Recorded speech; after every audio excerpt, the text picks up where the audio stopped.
All right, I see it's 7:30. I want to welcome everyone to the June 28th, 2007 special meeting for the Plan Commission. Can't hear? No? There you go. Let me try another one. Does this sound any better? Thank you. We'll leave this. We don't need to hear the lawyer anyways, right? So we're good. Okay, I'll go.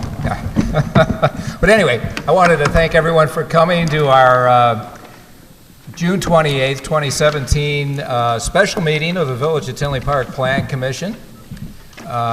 This is a public hearing that we'll be having tonight. We just want to remind everyone, I also wanted to let you know I got a few more letters, the project, which will made part of the record. We have a petition from people. But I would just suggest as we go on, I mean, this is a public hearing, so we'll swear people in who want to testify. But if you can keep your comments to those things that are new issues, if one of your neighbors has already stated something, kind of like when I'm at a deposition, I don't need to hear 7 people ask the same question that I asked already.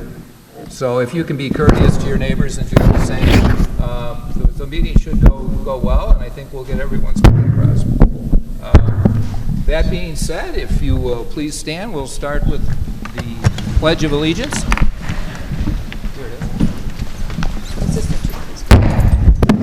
I pledge allegiance to the flag of the United States of America, to the republic for which it stands, one nation, under God, indivisible, with liberty and justice for all.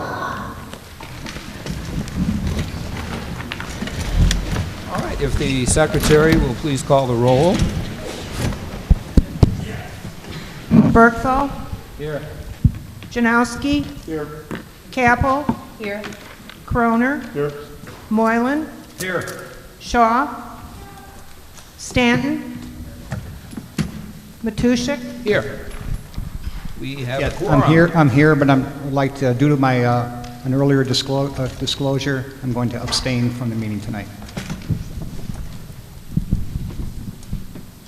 Okay, the record will reflect that Commissioner Stanton has recused himself.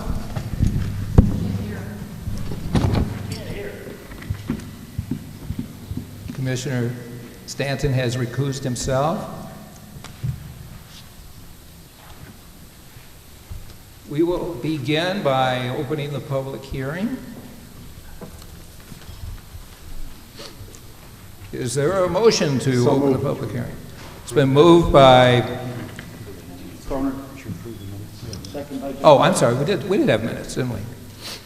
I think before we do that, we'll start with the approval of the minutes of the June 15th meeting, if there is a motion for approval.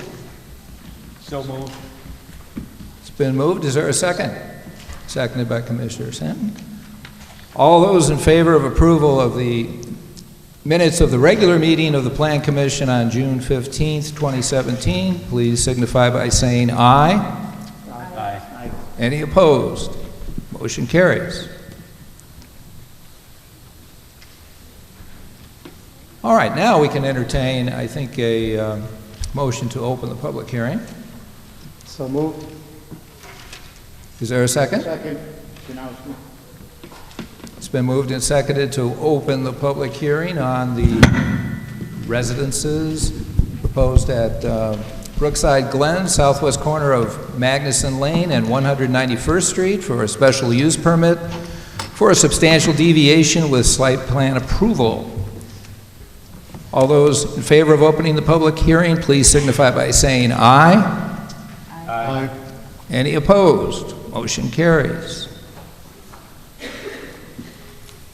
All right, we'll begin, and if there are anyone who would like to speak, the petitioner, any objectors, if you will please stand.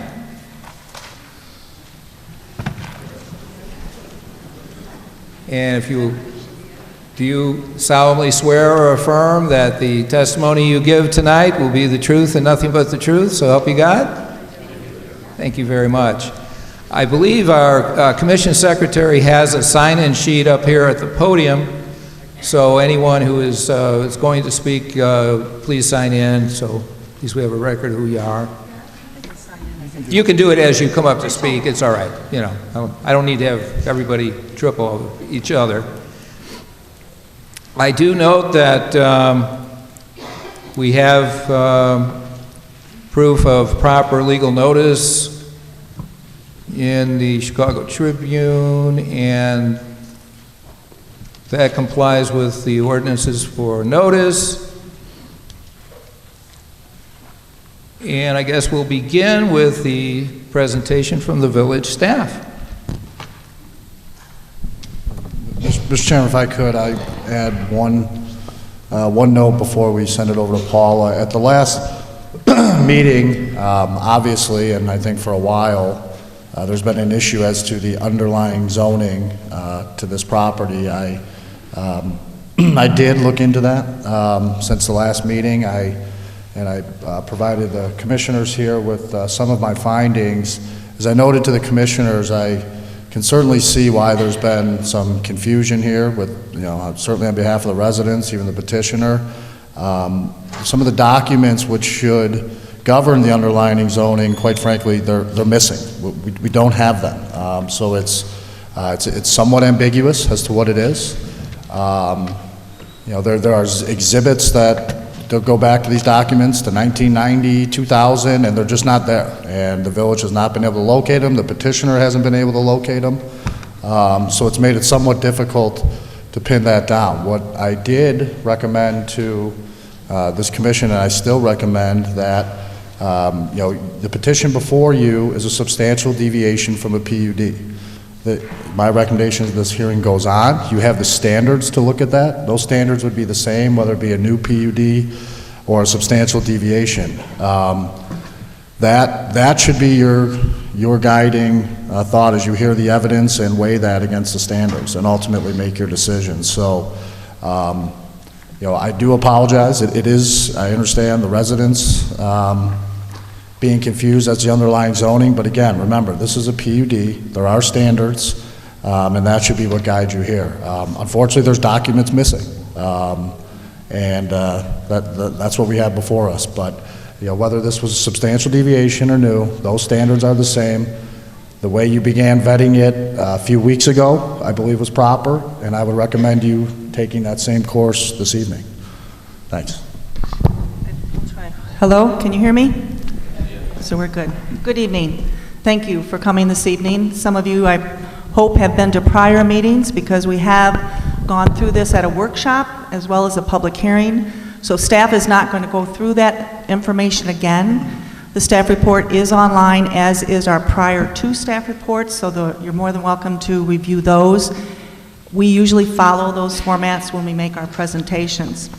This evening, I really want to give an opportunity for the applicant to respond to a lot of the concerns that were expressed at the last public hearing, as well as concerns by the public, as well as concerns from the commission. So we'll let that dominate the presentations this evening. Again, repeating what both of the previous gentlemen have stated, we're here this evening because of an application for a substantial deviation to an existing PUD. The PUD is a Brookside Glen PUD that was annexed and adopted in 1990, and then there was a substantial deviation in 2000. All those documents and adopting ordinance, minus some exhibits, are all online as well. Those, the original PUD and then the substantial deviation, I'm not keeping up with my plan, identified 22 structures with 16 units, dwelling units in them. And that's sort of the starting point from where the applicant is asking a deviation from. So simple facts, quickly, that we had, that this is a PUD that was adopted as part of the original annexation. And the area in yellow, closely, without having a dimension plan, but this is primarily the area that we're talking about this evening. This is the subject of the substantial deviation. As part of that 2000 substantial deviation that was adopted, when I mentioned 22 units, most of you are probably familiar with these now on Greenway Boulevard. There was a total of 13 condominiums that were built, leaving 9 to be developed in this area, that is our subject area. So what they're asking a deviation from is on the left, which was adopted as part of the last 2002 plan, and 2017 is what they're requesting. 2 structures with a third being a clubhouse.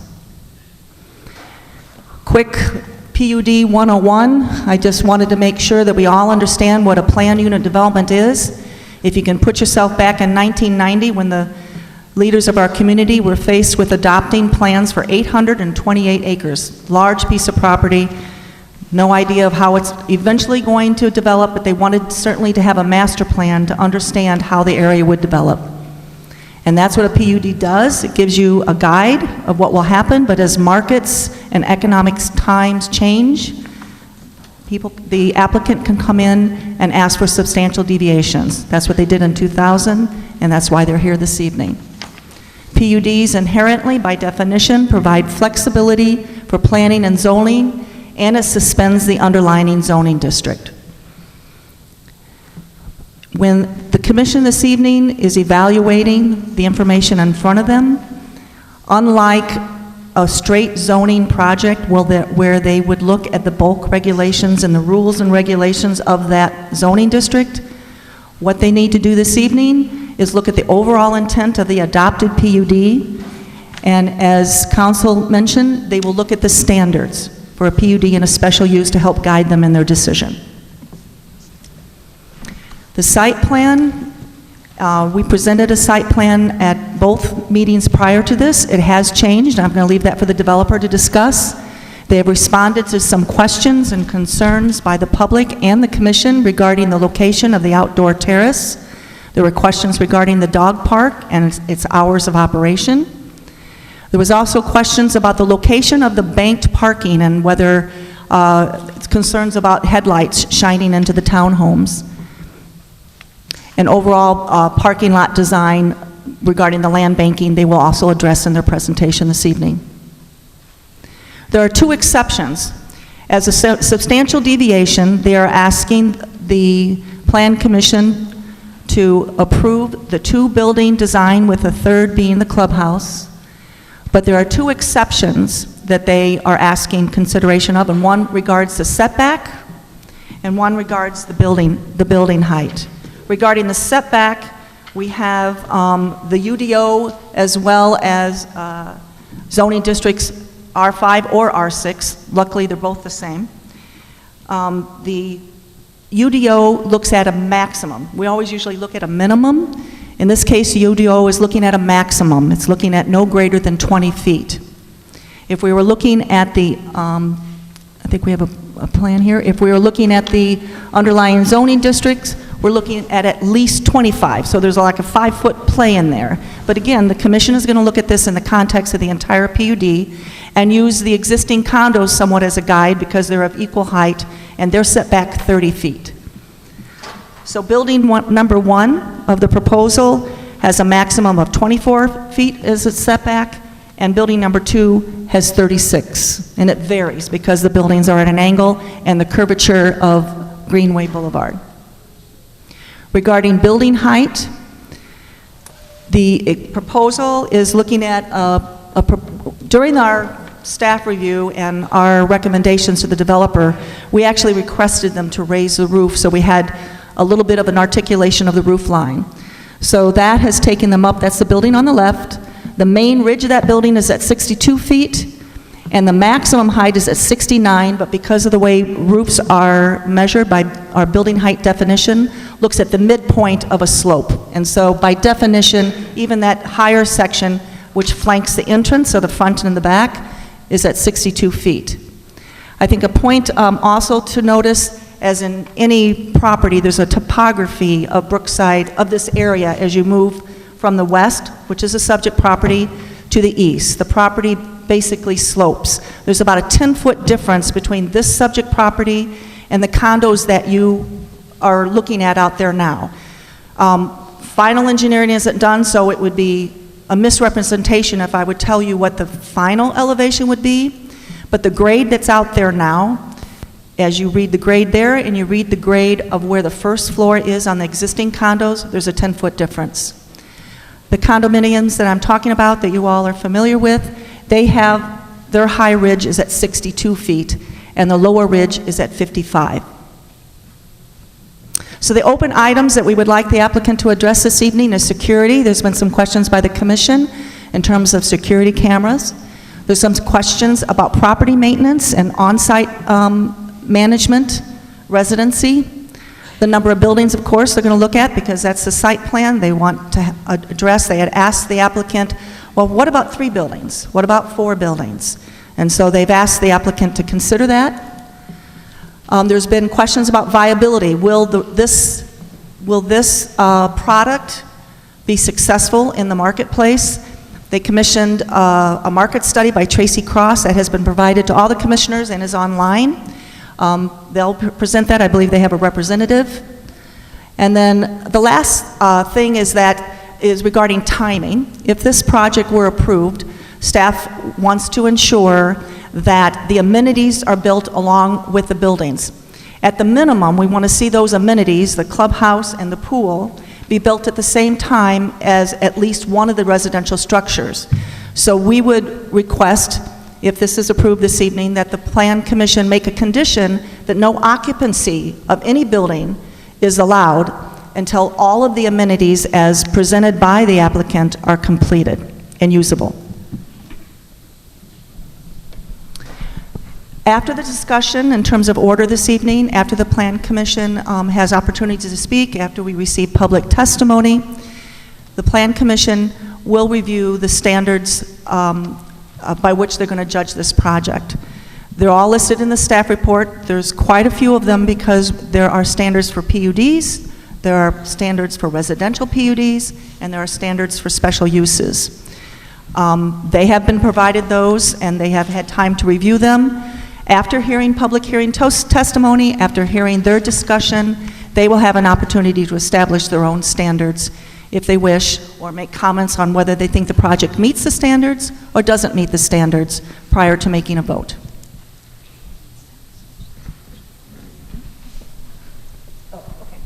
All right, thank you. Thank you, Paula. At this time, we'll receive the presentation from the petitioner. I think I see Ms. Crowley in front there. You want to lead off, or? We'll put it up on the screen here. Do you want to take this?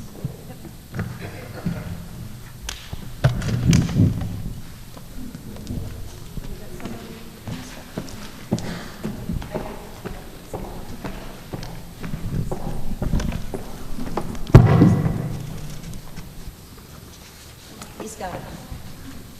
Oh, I don't think, is that the first one you want to lead off of? No, it's the other one.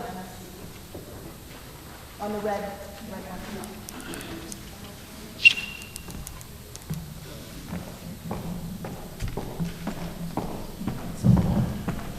There we go. Is that the one you want, Andrea? Yeah, I'm going to brief it. Is this on? It is. Is that on? Yes. Yeah, it is. Speak real loud, please. Okay. Okay. Whoa. Is that okay? Better. Better? Okay. Again, I'll do a brief intro of myself. I think that everybody probably knows me on the commission by now, but my name is Andrea Crowley. I'm an attorney at the law firm of Griffin & Gallagher. We're here again tonight on behalf of the residences at Brookside Glen. I just want to do a really quick intro of my team that I have here with us tonight. We have Scott Shelvis, who's the architect. We have Steve Gregory, who is the landscape architect. We also have the developer, Carly Mayer, on behalf of KJ Vandenberg. We also brought tonight with us 2 representatives from ATMI Precast. That was an item that was brought up in the last hearings. Mike Walsh and Justin Foote are here to address any questions that might come up about Precast. And we also have Tracy Cross here, who is the president of Tracy Cross and Associates. And Tracy Cross and Associates did the market study that was provided to you. The first thing I want to say is I want to thank staff especially has done we first came into the village. When I look back at my notes, the first meeting I think was late February, the first time we started to talk about this project with the Village of Tinley Park staff. And, you know, I think that they've done a great job, and they put a lot of time into this, so I think that we're certainly grateful for the effort that they've made.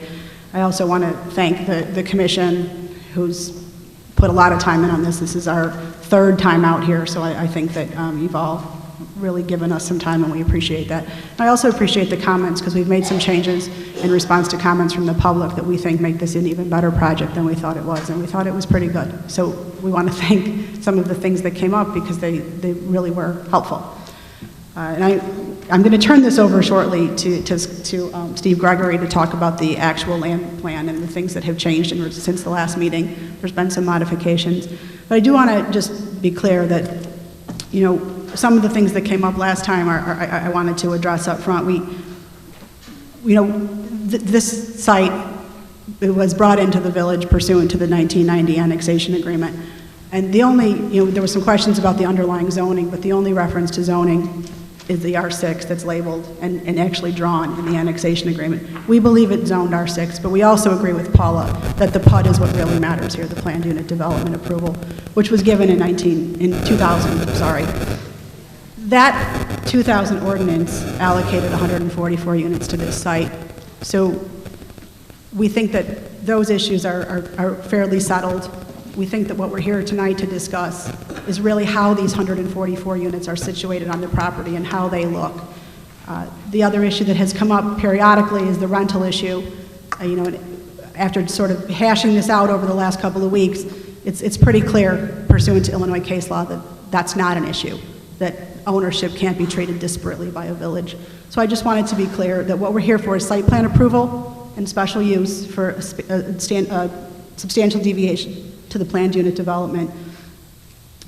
Really, this is about how do these 144 units sit on 7 2/3 acres, and what kinds of things and how much green space we can give by doing it this way. It's a little bit ironic, we were talking about this. When we first went into the village in February, we actually came in with 8 buildings of 18 units, and after working with staff, this is where we ended up. We think it's a better product, we think it looks better, we think it's got much more long-term value than those buildings would have had, which were much more similar to sort of the original approval. So we didn't get here arbitrarily. This is something that we started in one place, and it ended up here thanks to the input from staff and also the members of our team who are charged with things like land planning and who are involved in this kind of business day in and day out for decades.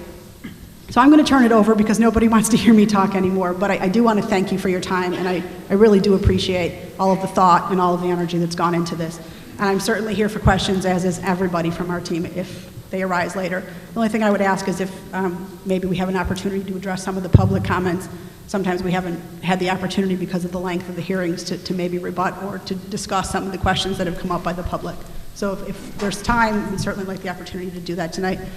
And finally, before I do sit down, I mean this is finally, we're asking for your vote tonight. We're asking for a vote by this commission. Hopefully, you'll hear some things that make you think this is a good thing for Tinley. We certainly think it is, and we think that the staff has done a tremendous job. So we're asking for a vote, and we're asking for your approval tonight. And thank you very much. A little slower and a little louder, please. I know what it's like not to be able to hear. Hopefully that won't be a problem. Thank you again for your time, for hearing us again. My name is Steve Gregory. I'm the landscape architect and land planner for this project. As has been discussed, we've worked very diligently with staff in incorporating a lot of those ideas into our plan that we feel has made it an even better plan. Which one advances it? Pardon? There we go. Again, this is just a brief presentation. This is our team members, and we have representatives from all these companies here tonight to address any specific things that come up. Again, we would like the opportunity to do that here tonight so that we can answer any questions directly, so we can get everything out on the table. Again, we're here for the substantial deviation from the original, which, as staff said, as Andrea reiterated, basically the change is from the 9 buildings, 144 units, to 2 buildings. We're changing the footprint, we're increasing the open area substantially. We were asking for a variation in the height, which was illustrated by staff. We will also go through that briefly with our support or basically the same information that Paul presented. And that came about by a process where we went back and forth with staff, and it was something that, in order to get that look and a better feel for that building, it was talked about and deliberated, and we decided that it was in the, it did end up adding a little added interest to the overall plan, so we did go ahead and incorporate that at staff's request. Similarly, with the setback, it was again, it's kind of, as Paula pointed out, it's kind of the reverse of what you normally think about, but the overlay district allows you to go with a 0 lot line. So what we've done is push that back to reflect the character of that street and the projected character of what that street will be in the future. We did hear the resident concerns, and we're going to try to address here those concerns that we heard. And again, if there's more that come up tonight, we'd be happy to address those with time at the end if that's how the commission wants to handle it. This is the site plan as it sits today. After the last public hearing, there was some concerns because we'd had the patio area down closer to the townhomes. It was asked as we were leaving, hey, is it possible to flip that so that we get those further away from those townhouses? So we were able to look at that. Scott went back, the architect, looked at how we might be able to do that. We were able to flip the orientation of that so that now that outdoor patio area is located closer to the clubhouse by the pool. Oh, we do?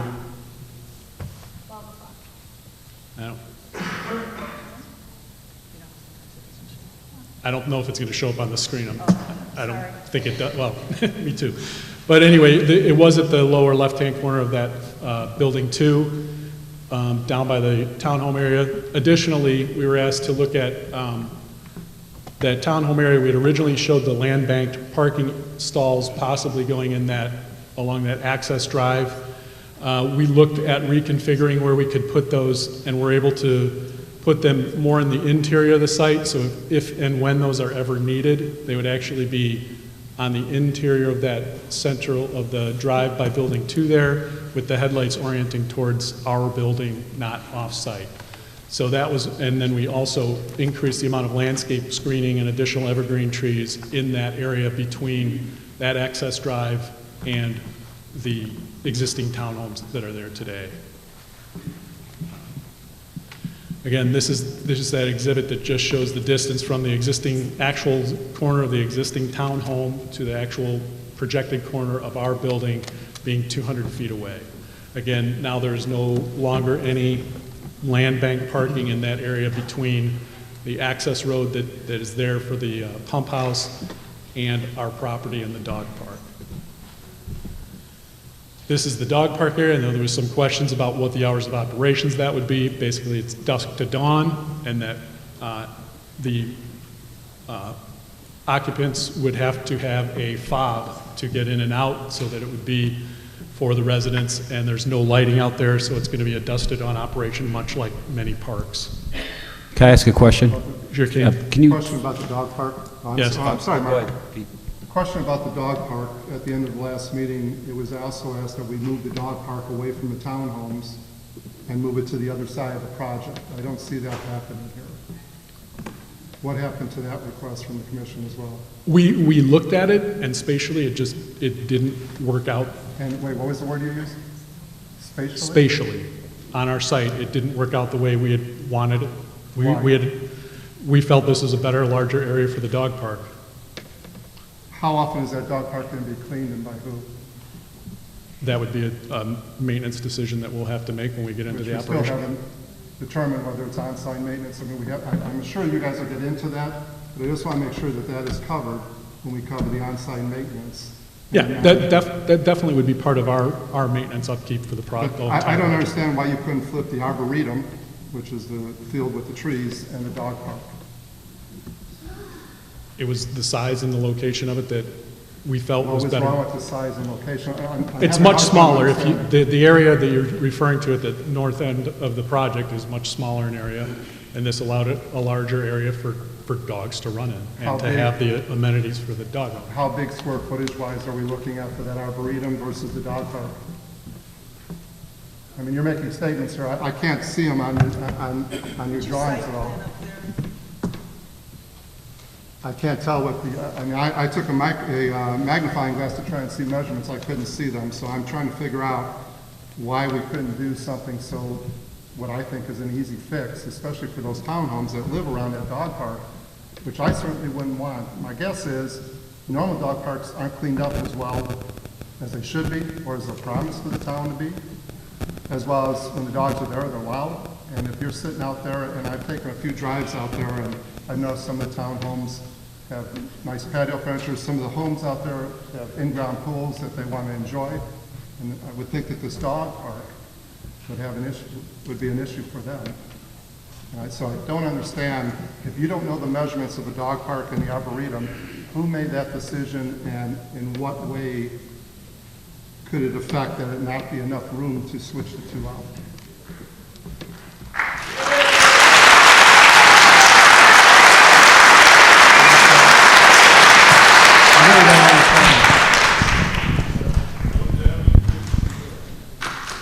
It's roughly a third of the area available that's at that north end to what's at the south end. We also, Because that sure doesn't look like a third.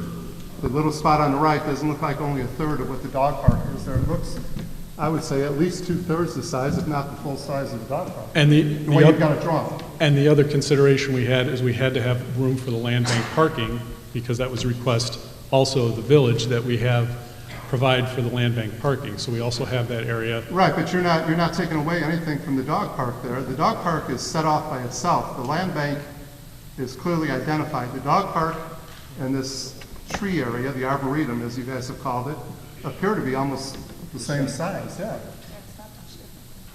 If that That's is, why I'm having a hard time understanding it. And I'm not trying to be disrespectful, I don't understand. It's no, a simple fix. we didn't feel that a dog park on our side of the pump station that's there, and we heard from the public that they're spent a lot of time looking for a Coco Chanel, and there's dog lovers there. We didn't realize that would be that large of a sticking point. So you But I guess, haven't heard- wait, Mr. but Mayor, you haven't heard the residents, I mean, I've been to all the meetings, obviously, but you haven't heard the residents say that? All right, excuse me.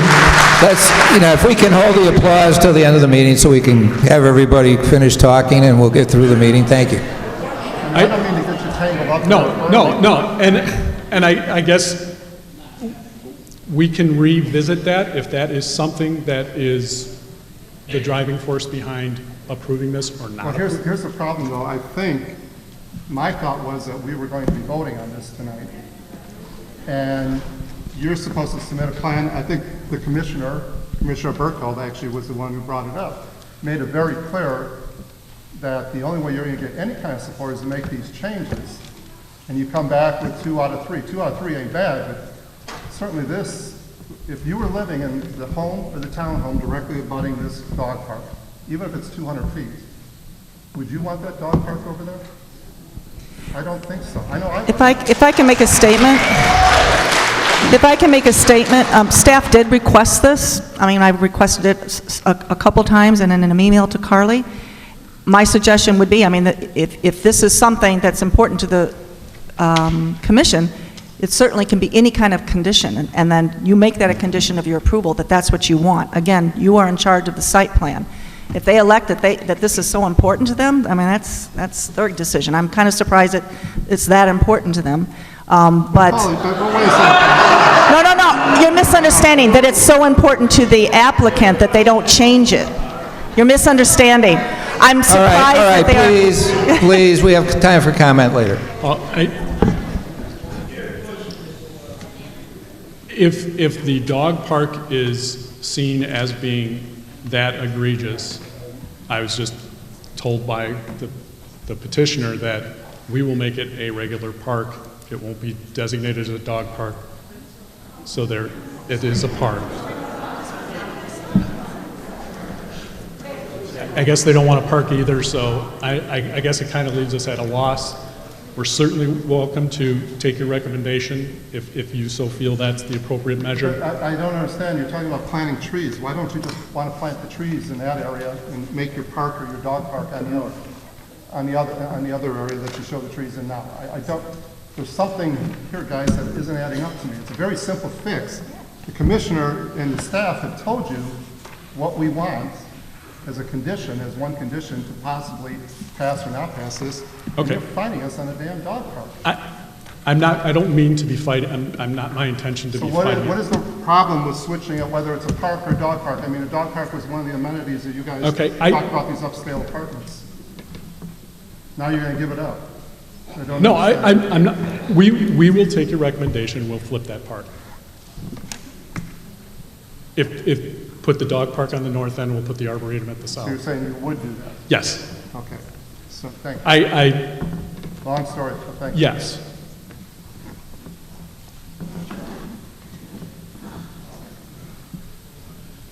Okay, the rules and regulations, again, this kind of takes the place of declarations and covenants, as is in any normal or typical PUD. There was a question about leases. We would have one-year minimum leases for the property, and then the noise ordinance, we would have to follow the village's standard noise ordinance. That is all, the owner of the property would be held responsible for making sure those items, along with the dog park cleanup and other items on our property, are properly and maintained in the proper fashion. Parking, this was again just something that came up. People were concerned about the quantity of parking spaces. We went through this, and I'll refresh people's memories, my own. 288 parking spaces for the 144 is not enough. We had drawn the plan originally with 2.5 spaces per unit, and it was recommended to us, and we agreed with staff to land bank 72 of those so that we have the parking configuration that's before you tonight. Landscaping, we've basically doubled what the required open space was by being able to take the 9 buildings and bring it down to the 2 buildings, and with the substantial amount of that parking underneath those buildings. We comply with what is required in terms of the landscape screening. If there's any shortfall as we work through the details of this, if it were to get approved, we certainly will make sure that we hit all those numbers in the buffer yard requirements. And again, we did increase the landscaping where we had shown the dog park, which will now be a park, and the dog park would be on the north end.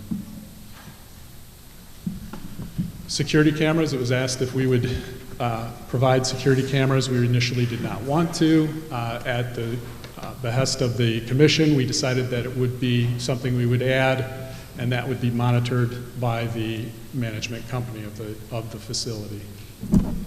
Is that management company, are they there, what's hours of operation?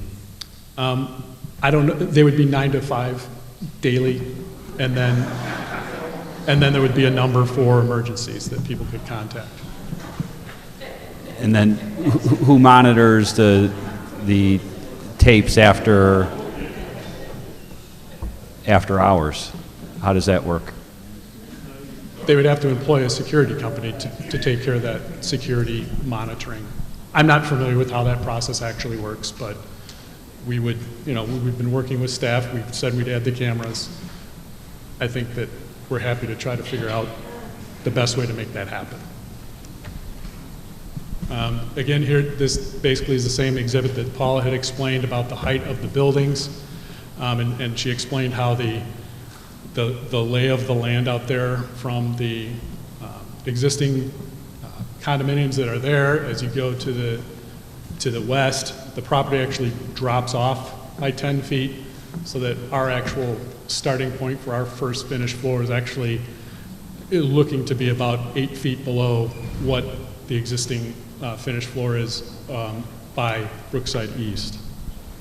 Again, we haven't gone through the final engineering on that because that's a little premature, but as we work through that, we'll work with staff to make sure we abide by the rules and regulations that govern that. This is just a picture of the existing streetscape view of the existing townhome or condos there at Brookside Glen. And then this is our proposed view looking essentially the other way to the west with our proposed 2 buildings and the clubhouse. And with that, I'm going to turn it over to Tracy Cross, who is here from Tracy Cross and Associates, who was the preparer of the market study, which I know there was a lot of interest in at the last meeting. Would be happy to give you a brief overview and then answer any questions you might have. And we'll all be here for questions.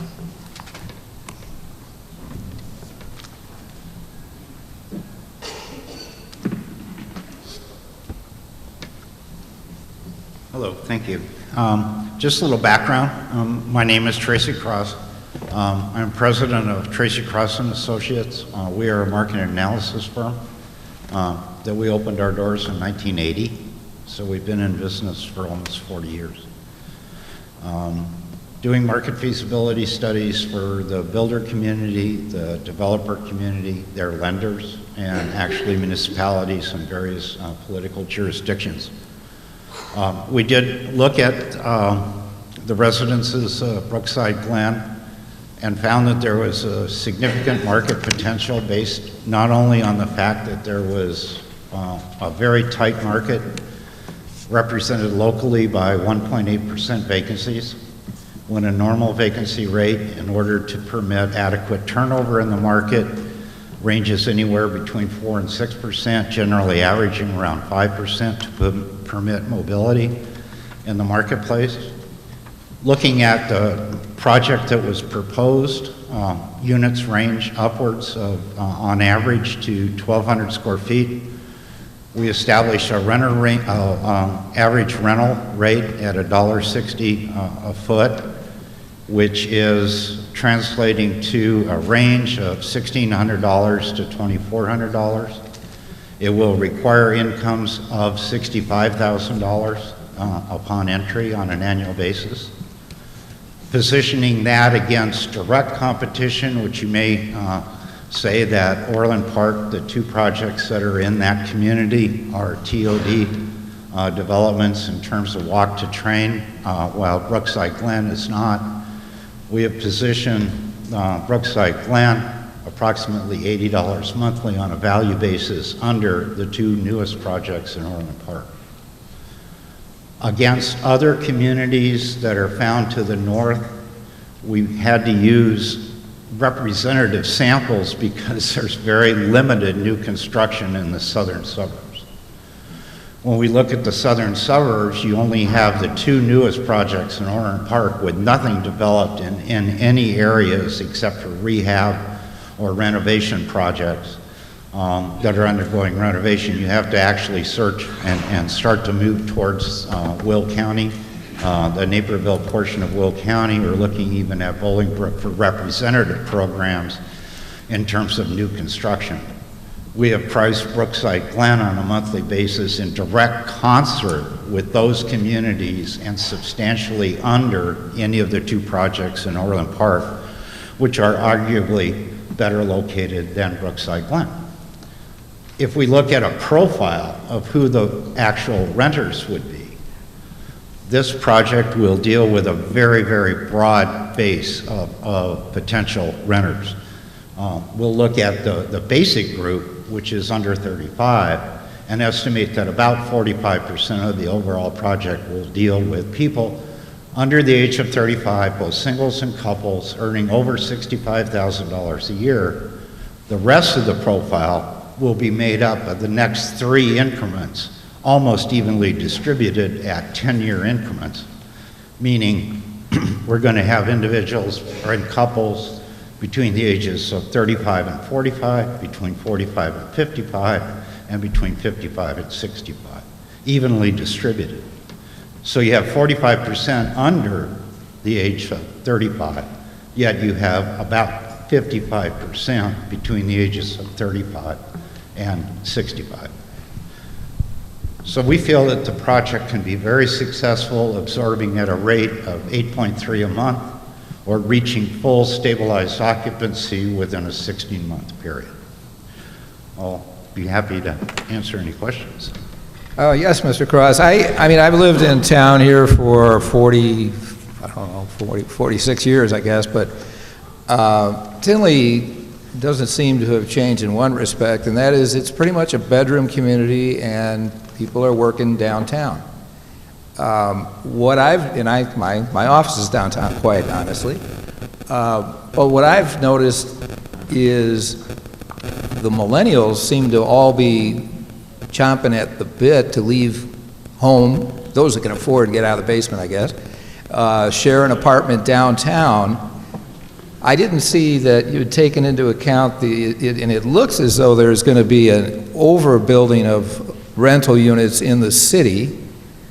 There obviously seems to be something driving the millennials downtown, and I'm not quite following how you think 45% of the building makeup in those circumstances is going to want to rent in the middle of nowhere in Tinley Park. And, you know, you can say that. Your thoughts are sort of misdirected on the basis of qualifying income, meaning that rents downtown hover around $3.25 per square foot. So if I looked at a 1,000 square foot unit at 300, I would be required to earn over $100,000. So what happens is you have an employment base that, yes, you will have a proportion of renters here still moving on a downtown basis. But what you fail to recognize is the real strong growth that is occurring to the west in Will County in terms of the employment growth. Will County still represents the strongest county in terms of net employment additions in the region of any of the other counties, any of the other 10 counties that comprise the metropolitan area. So you have not only the movement to the west in terms of employment, you have movement into the city in terms of employment, and you look at southern Cook County and parts of the northeastern Will County, and adding all of those up, you have 1.7 million workers. Plus, you are disenfranchised from living in the city with the $3.25 renter mark. And yes, the city will become overbuilt, but that does not interfere with what the suburban potential may be. Just one more point, though. I think by the same token, that may be $3 a foot currently. But as you have more and more rental properties in the city online, I would think that, correct me if I'm wrong, will drive the rents down when the more competition that you have in the city, will it not? It will drive the rents down, but proportionately. In other words, I'm going to have a deep dive from $3.25 a foot to $2.50 a foot. Brookside Glen is $1.60 a foot. So please understand that there's a very, very big difference between those two rental points. And then you have to say, well, look at Orland Park and look at 9750. Look at the residences at Orland Crossing. And when you look at those, you can say, geez, on the southern suburbs, finally there's some supply. And those two projects absorbed at a rate of over 14 a month. Matter of fact, the 9750 absorbed at 14.3, which happened to be exactly our forecast. But again, those Orland Park projects you're talking about, you can just about fall out of your apartment to the train. You can walk easily there's a new Mariano's. You've got restaurants, all walkable in distance to all those locations. And I don't see the comparison to what your study is laying out here. We have two comparisons. Okay. One is $1.60 a foot versus $1.85 a foot in Orland Park. That's one difference. The second difference is that you have the Orland Park projects are absorbing at 14 units a month. Our forecast is 8.3 a month for this project. Peter, you had a Yeah, question? can I add, I've got a few questions, but Sure. to add on Chairman's thoughts, just to correct you from your page 16 of your study, the residents of Orland Park Crossing, which is the newest apartment complex, is only $1.69 a square foot. That's number one. You're saying $1.85. It's actually, according to your own table here, it's $1.65. In addition, the vacancy rate, according to your table, for the newest addition, which was finished or built in 2016-17, is 13.4%. The residents of Orland Park are absorbing, as you look at Appendix A2, Now, I'm looking at page 16, sir. I'm looking at your table that you put in on page 16 of your... that includes the townhome product.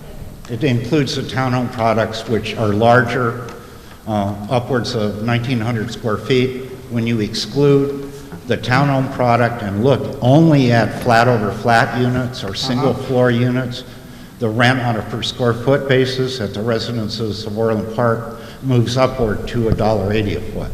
That's correct. That would be on your... And thank you for bringing up that table, because that table actually shows that the apartment portion is 18% vacancy still. That is still absorbing. It has not reached stabilized occupancy as of yet. You don't get 100% occupancy in day one. No, it's a year and a half that they've been built. You're projecting that this will be filled up in 18 months. You say 16, I'll give you 18 months. Okay. This is at 18 months, it's still running at 18% occupancy.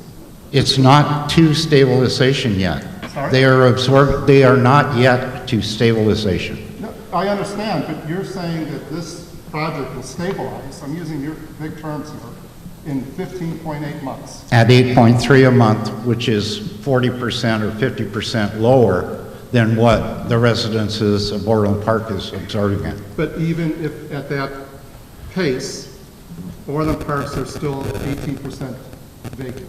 They're not to stabilization. Okay, all right, I'm not going to... If we can go further on, a few other questions in your study, if I may. On page 7 of your report, the very last sentence, as proposed, the residence of Brookside Glen is consistent with the master Brookside Glen land use plan as well as the Village of Tinley Park's urban design overlay district. How did you base that statement, or what did you base that statement on? The basis of that was the allowed unit count was 144 units, and that was our basis. We're not It looking... says there's 144 units. That's what it was based upon. Okay, thank you. I noticed that your 16.5-month time frame from first occupancy on page 9 assumes extensive marketing commence immediately upon breaking ground. Is that correct? 3 months prior to the first occupancy. Okay. What are condominium style finishes on page, I guess, appendix 1? I'm going to ask you some questions. They would be consistent with whatever would be offered in a current vintage condominium, which aren't very many being built in Chicago. What's a vintage condominium? We'd be built within the last 4 years. Okay. How many of the units have walk-in master bedroom closets? We haven't gone through the specific designs, the criteria that we're suggesting. You cited here in your study, so We're suggesting to the architect that each master bedroom should have a walk-in closet, which, given the footages, at 1,200 square feet minimum, we are anticipating that they all will have So walk-in this table is closets. not a statement of fact, this is just... Suggested. Okay, all right, thank you. Now, correct me if I'm wrong, but what you're saying that the residents of Brookside Glen will emanate consists of 6 township area. Basically 87th Street to Steger, western to Shear Road. That's called the Tinley Park primary market area, correct? That's correct. And that's where you're saying that this residents of Brookside Glen will pull their people from. And Generally speaking, it forms the base of looking at the demographic support that can be generated from that particular sub-area. But you've given a lot of, and I'm going to get into some of these statistics and figures Sure. that you've given. You've pulled these from that basis, that hypothesis that area is where these people are going to be coming from. Not 100% of them. Some won't come from What new. percent of them, sir? probably about 60 to 65%, And where would two-thirds. the other 40%? You have New Lenox, and getting into Homer Township. You have north of Homer Township, you will get into DuPage County, or DuPage Township So and everything you're Wilkin. looking at is going down south? Yeah. Okay, very good. Thank you. That's, going to the chairman's questions, going back to Chicago apartments that you brought up, and saying how out west apartment places are going up like crazy, and it's building like crazy out there. Why would two corporate giants like Hillshire Farms, Sarley Hillshire Farms, and McDonald's choose to pick up and move, especially McDonald's, who has a major investment in Oak Brook, choose to move downtown? Why are they, what do you think the number one reason is that they're doing that? To search for the higher income millennial techies who are of income that can So afford apartments. Workforce, correct? Pardon? The millennial workforce, correct? Yes. And how are most of those millennials, if they're not living downtown, how are they getting to downtown? Every which way. Okay, but the majority of them, you know where I'm going. They're getting there by train. Public. No, they are not. Oh, they're not? Okay. Okay, very good. Do you want to, sir, do you want to wind up on the Kennedy Okay. Now, let me or the ask you- Eisenhower going downtown at 8 o'clock in the morning? Listen, Where are they coming from? I see your point. Fair enough. Now, my question goes to page 12 on some of your figures here. You're basing, third paragraph, that you're projecting household growth through 2022 at 450 households yearly. That's correct. And then you go on in the next paragraph to say of those households, 81% will be homes, 19.2% will be apartments. You see where you say that there? Not in that paragraph. Excuse me? Not in that paragraph.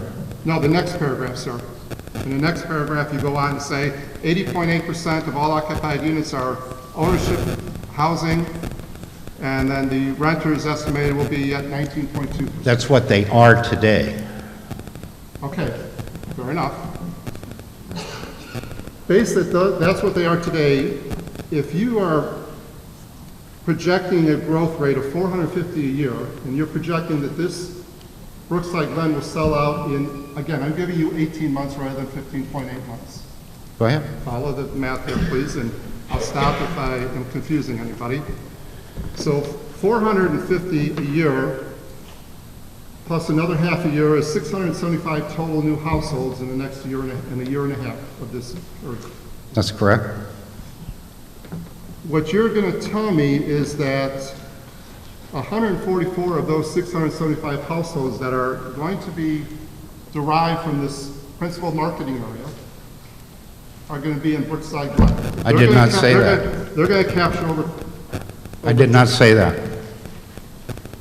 Well, you're saying that that this is going to be sold out in 144 units will be sold out in 18 months. It isn't necessarily the absorption is not based upon new households entering the market. It's based upon, yes, new households entering the market as well as turnover within the existing apartment complexes. And you will, since you have in Orland or in Tinley, very, very limited construction. You have about 3,300 apartment units in Tinley Park. Okay. About 30% of those units are going to turn every single year.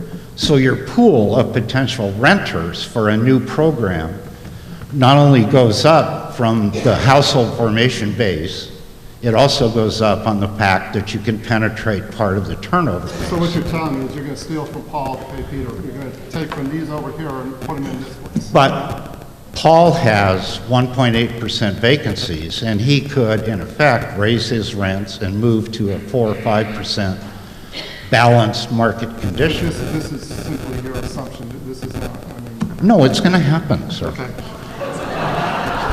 Let me ask you another question then.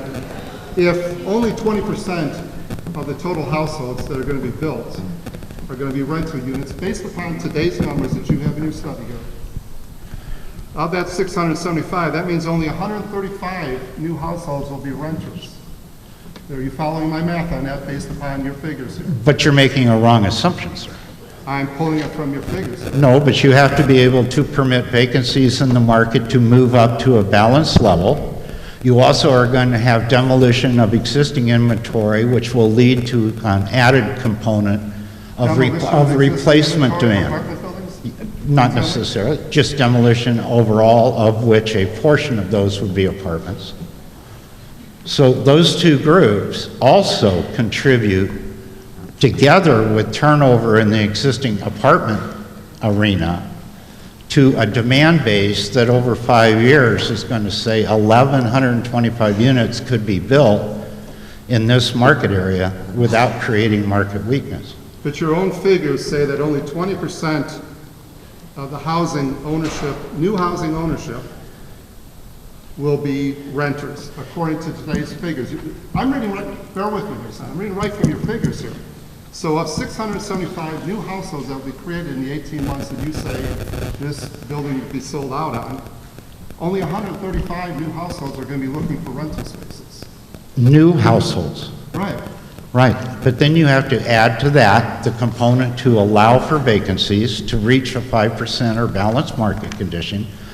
You have to add to that units lost in the replacement side of the equation, which leads to the equivalent of saying, we did not talk about shifts in tenure, but there is a... I'm pulling from your own study. This is what we understand. You have all this in your head, and you're telling us this. We have no basis of fact. The only basis of fact is what you guys, the petitioner and Tracy Cross, have put in front of us.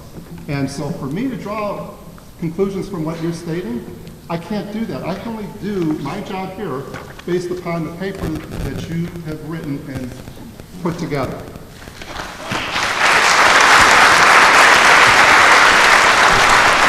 I think it's important for you to recognize. No, please, let me go on here a second, because you're gonna fight me with facts that you have not submitted any documentation to give me or give the commission for those basis of facts. So I'm gonna go just from what you've given us here.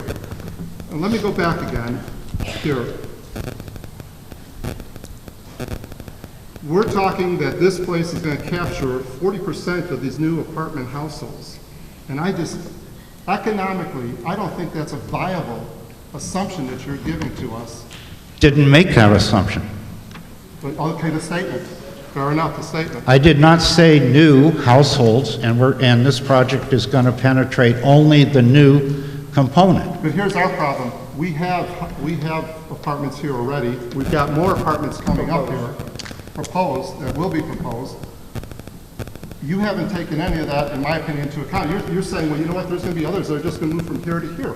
That does, as a town, that does us no good. That does us no good at all. This principal marketing area, I noticed when you went to start comparing these projects to other projects, all of a sudden you went to a Tinley Park competitive market area, Correct. Which is a much broader base. And I'm going to tell you something. If I'm looking to live in Geneva or in Naperville, I'm not going to come to Tinley Park, because chances are there's a reason why I want to live in Naperville or in Geneva, and I'm not going to come to Tinley Park. So for you guys to add this into your study here and present it to the commission, I think is irresponsible. I'm just saying... That is not true, sir, and I take strong offense to that irresponsibility. Tracy, let me finish here. On page 18, you go on and you talk about the new apartments in the Tinley Park competitive market area. Again, you're changing names here. But of those 12, actually you have 13, including residents of Brookside Glen, there's only 2 that are in our principal marketing area. The other 10, again, are outside, and guess what?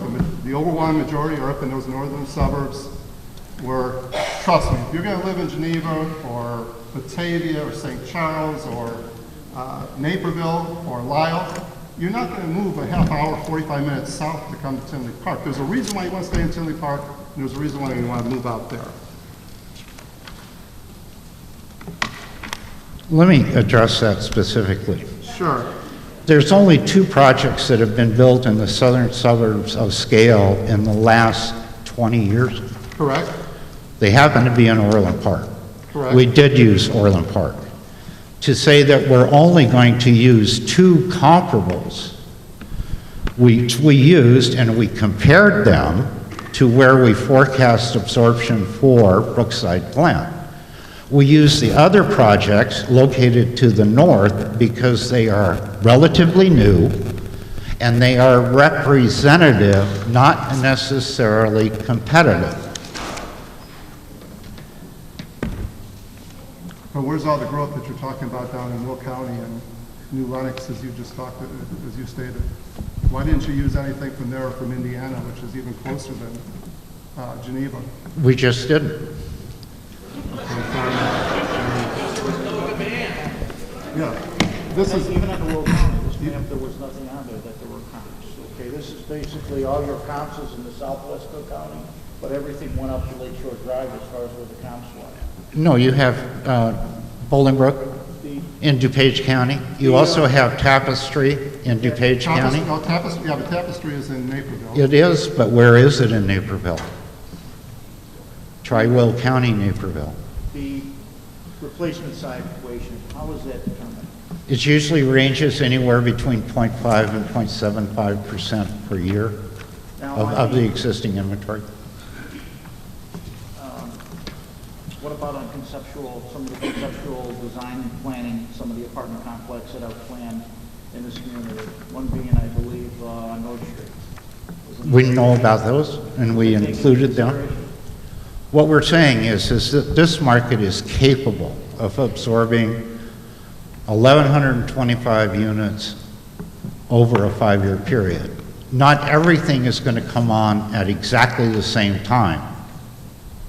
So there is a staggering of when these individual projects can come on, and we do figure in, that's reflected in our absorption rate of 8.3 versus what happens in Orland Park of upwards of 14 a month. So we are considering the impact of potential future competition, but not necessarily coming on at exactly the same time and securing occupancies at exactly the same time.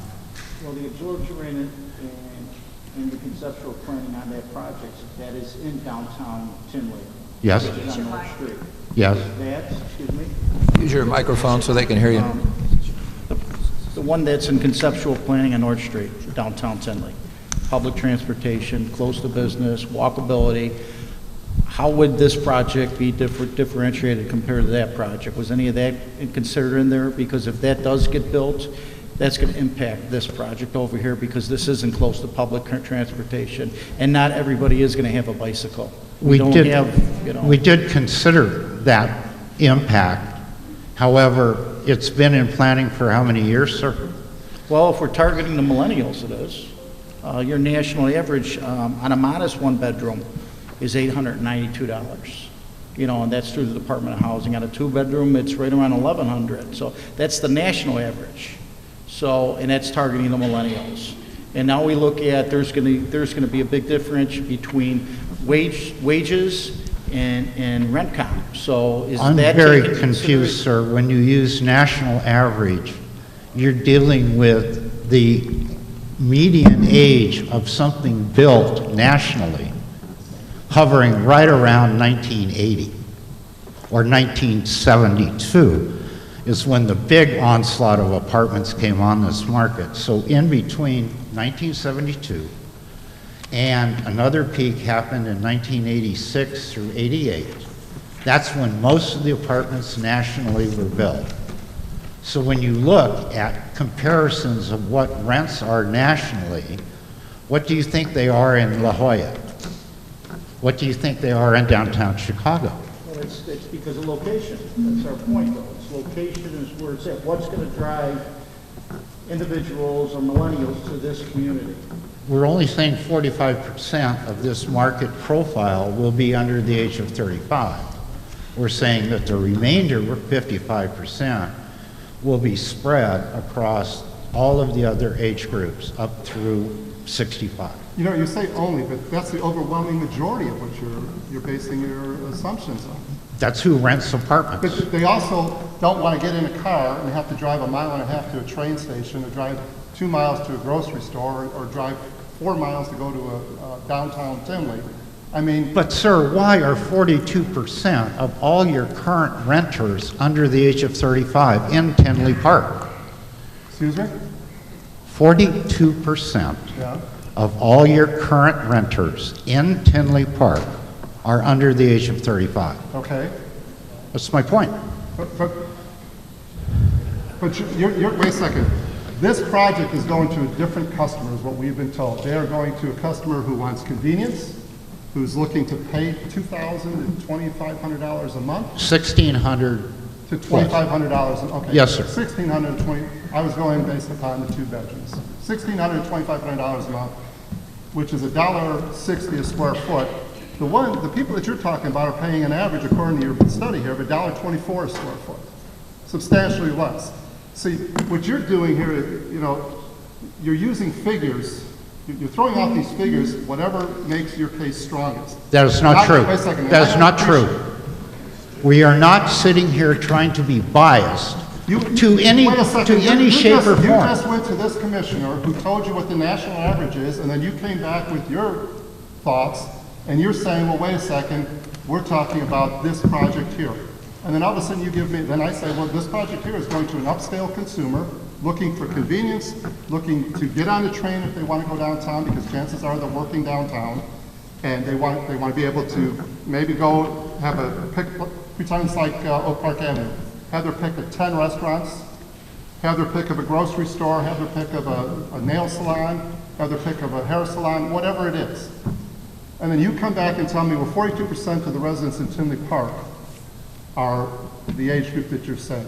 Yes. What has that got to do with what we're asking here?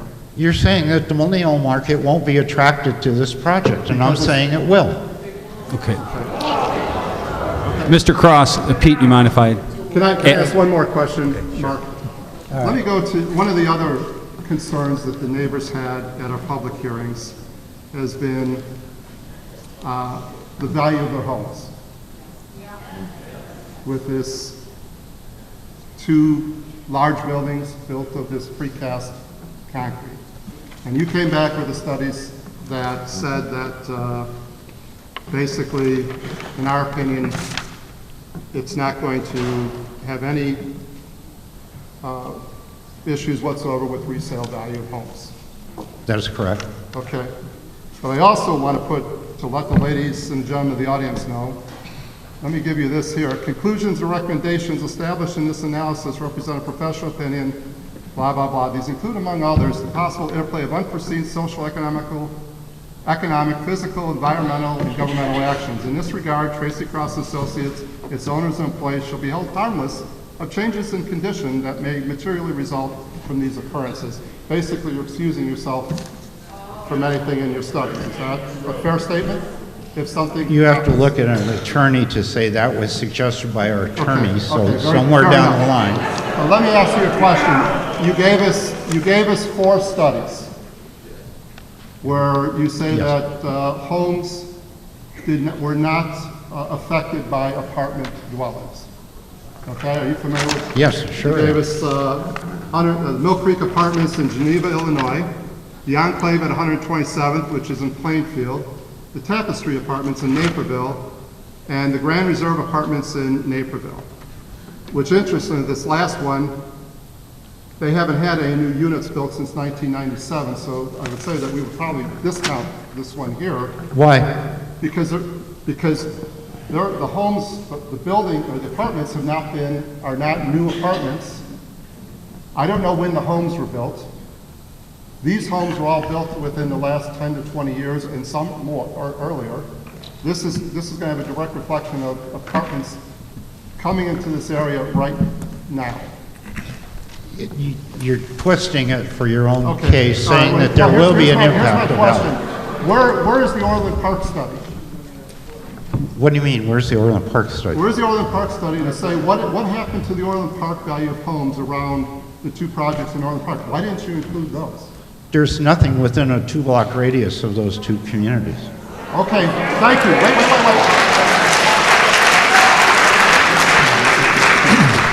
All right, let me say this. Are you familiar, sir, that 2 blocks, right? How far are the nearest homes from the Orland Square Apartments? Mile? They're probably, no. They're probably within a quarter of a mile. Okay, very good. Now, let me tell you something. On your studies here, the Tapestry Apartments, which is 2 miles from the area of homes that you studied, that you based your Sir, we only took No, the wait, areas that are wait. adjacent to it, Let me fit. within 2 blocks. No, it's Only not. those homes. Sir. And we White compared Eagle it with Plan- the whole. White Eagle Planet Community is 2 miles. You put it into Google, it's 2 miles from the Tapestry Apartments. We don't use Google, sir. We get out in the field and work and search from field survey and Okay. investigation of Let me- actually let me- what's let- happening. Let me show you why this is flawed here. I think it's flawed. I have an opinion that's flawed. The Brighton Lakes, now going to the enclave at 127th Street, which was one of the stronger reasons that you said that the home values weren't affected. You use the select areas of Brighton Lakes, which is 8.5 miles from the 127th Street apartments. Graver Country Estates, which is 6.5 miles. The Ponds, which is 1 mile. And Summerfield, which is 7 miles. The only true 2-block or quarter mile, or whatever you said, how far the homes were from the Orland Park area, is the Mill Creek Apartments. And interestingly, it showed that when the apartments were built, the last 3 years, 15, 16, and year-to-date 2017, on average, the homes sold near the apartments for 9% less than the homes away from the apartments. That's your figure. I find it interesting that on your facts and figures in your tables that you're using northern suburbs, western suburbs, Kane County, DuPage County, and you didn't even take the time to do Orland Park, and you say, well, they're not within 2 blocks. These folks' homes and townhomes are within 2 blocks, are all within less than a mile of what this apartment is going on. The only project that is close is this Mill Creek Apartments, because that's a big planned community with apartments and homes and townhomes.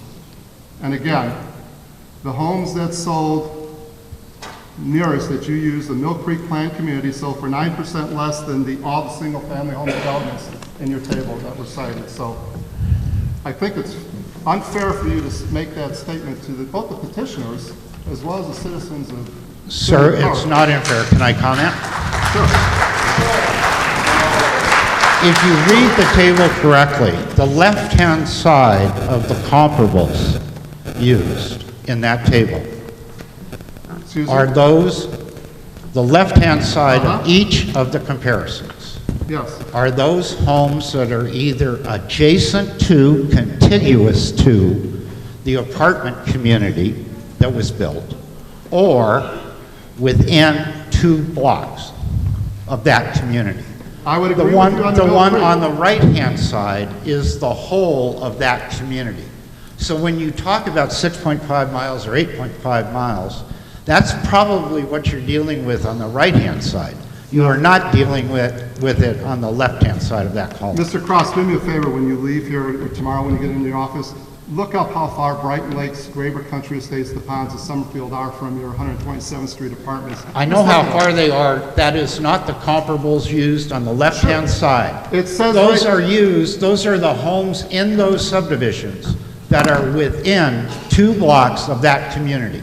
But it's not practical, nor is it possible that, if you look where 127th Street apartments are, where these communities are, I'm just going to tell you, it's not possible. What the statement you're making is not possible. So, thank you for your rebuttal to my points, and I appreciate the time. Chairman, thank you very much. All right, thank you. I think, Mr. Cross, I believe Commissioner Moylan had a question, if you're finished. Yes, sir. Okay. Thanks, Mr. Cross. Appreciate you coming out today. Would you agree with me that the true market is what someone's willing to pay for an apartment, or what they're willing to pay for that apartment? Always is. Okay. willing to or able to. So on page 4 of your report, you list that there's 8 condominium units that are an average asking rent of approximately $1,600, which is $1 per square foot. Now, these condominiums are 2-bedroom, 2-bath, bigger in size than the actual, I think, on page 7, Plan F of the proposed apartments, which would be asking $2,500 a month. So why would someone want to rent a 2-bedroom apartment for $2,500 when they can have a condominium for $1,600 a month? Why would someone want to pay $1,000 a month more? It was built in 1995. But they have two in-ground parking spots, locations. Without a swimming pool? Without an exercise room? But it has better, The only it does have better walkability to. Is a gazebo, whoopee. It's closer to shopping, closer to train station, better walkability. Also, there's townhomes that are for rent as well. I'm not sure, I didn't see that in the study, was it for any of the townhomes that are rented in the area, what their going rent is? No, we didn't put that, or I don't even have it, or didn't look at it, so.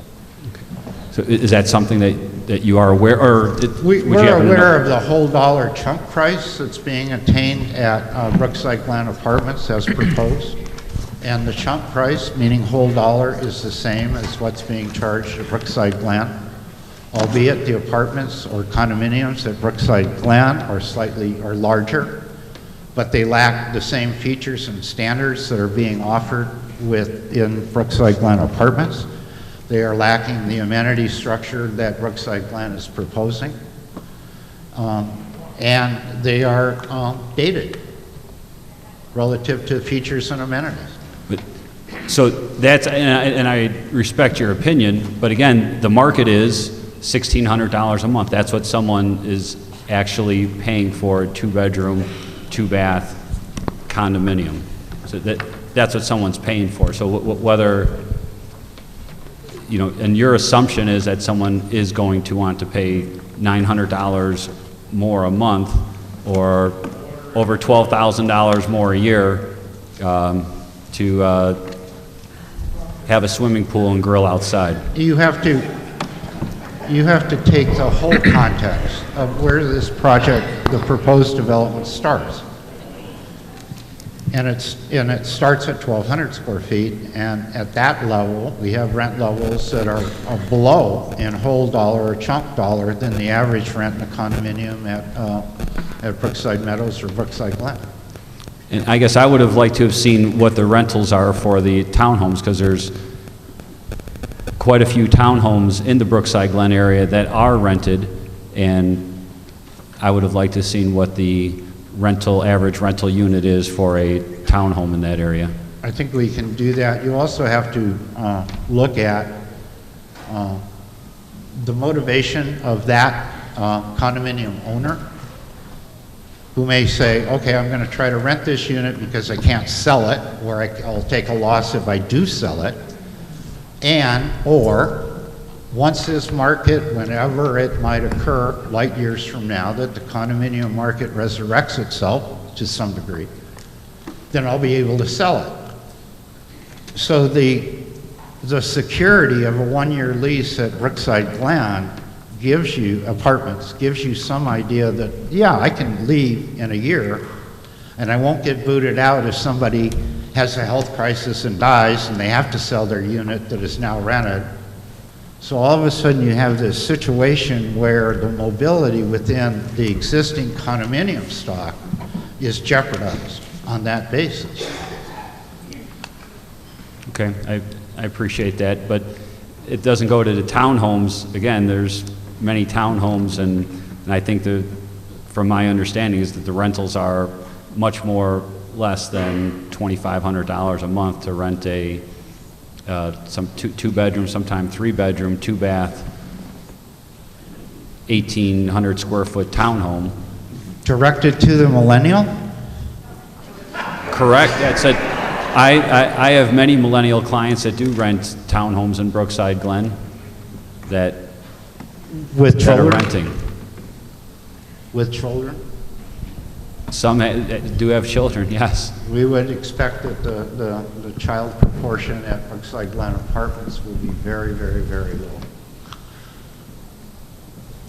So you're actually talking about somewhat of a different market. Well, you mentioned millennials are 45% of the, there's a wide range of people that rent townhomes. And my point is, I don't understand why someone would want to rent a 2-bedroom apartment for $2,500 when they could rent a townhome for less than that and have a much better privacy and much more. Well, that's your opinion, sir. Yeah. I mean, we study this market. Okay. Do you have anything else, Mark? Okay. Thank Mr. Cross, I did have one other question on some of the data here. You've included, I can't tell if it's, what is it, page 13 maybe? It's the population, households, tenure, and income in the Tinley Park primary market area. Yes. I noticed it was footnoted that the source was the Bureau Census from the year 2000 and 2010, but the tables are all captioned 2017 household tenure. Where did we get the 2017 data? The data is abstracted from the American Community Survey, which is done every 5 years, and it's done by a data service. They've sold their, used to be Nielsen Solutions Data Service. It's right now reverted back to its original name of Claritas, and it was recently sold over the last 2 months, and they changed their name again. So it's estimates done on the basis of census for one. Okay, so you got 2010, American Community Survey, which was done in 2015, and moved upwards on extrapolation basis by this data service to a 2017 date. Okay, and I guess, I don't know if you know then, the Nielsen people or whatever they're called now, did they take into account what happened in the housing market at 2008 onward? Oh, yes, for sure. Okay. Because that shows up in the American Community Survey of 2015. All right. So if we look then at the total housing units, and this is just, I guess, in Tinley Park, we're looking at already we've got 13.7% renter occupied and 4.2% vacant just in town as we sit here, right? That's including substandard inventory, it's including Everything. everything in the world. Okay. Yeah, okay. All right, I was trying to clear where that came from. All right, I appreciate it. Sure. Any other commissioners have any questions for Mr. Cross before I think we have some other speakers for the petitioner. I don't mean to hold you hostage here, but you did provide us with, I think, a lot of interesting information. Okay, thank you, sir. Thank you. Yeah, we do have representatives here from the Precast company. I know that there was some questions regarding that. Would you like to hear from those, if there was any specific questions to that material? One question on the Precast. At the last meeting, I believe Commissioner Croner asked for specific projects that you can show that were done with Precast. Besides, I think there were a few schools and senior housing that were done, and we're going to have some more comparables presented to us. Yeah, and I'll turn it over now to the folks from ATMI who actually can speak better to that. So they're here to, and they'll give you a presentation.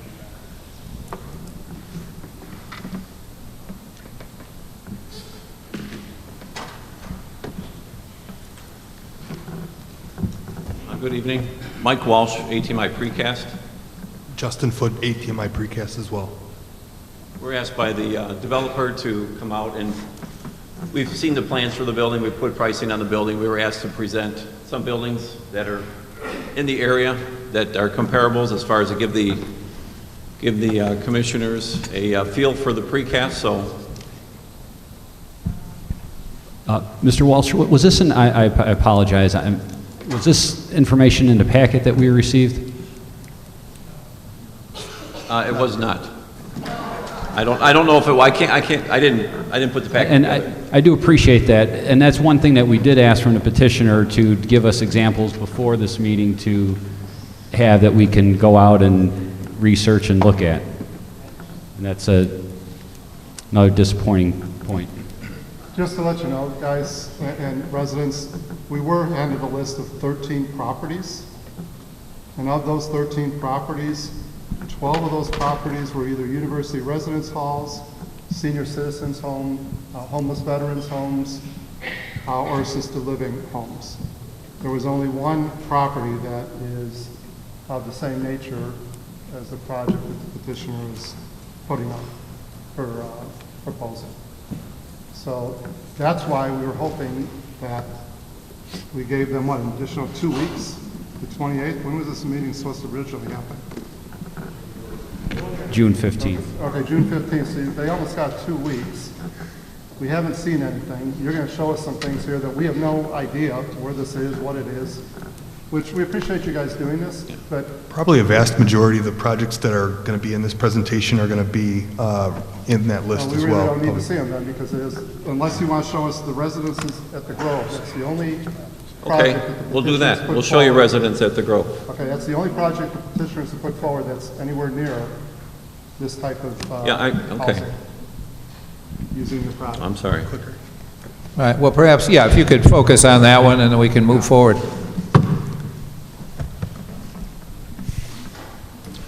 Well, not residents at the Grove, but an apartment building, non-senior living, non-university.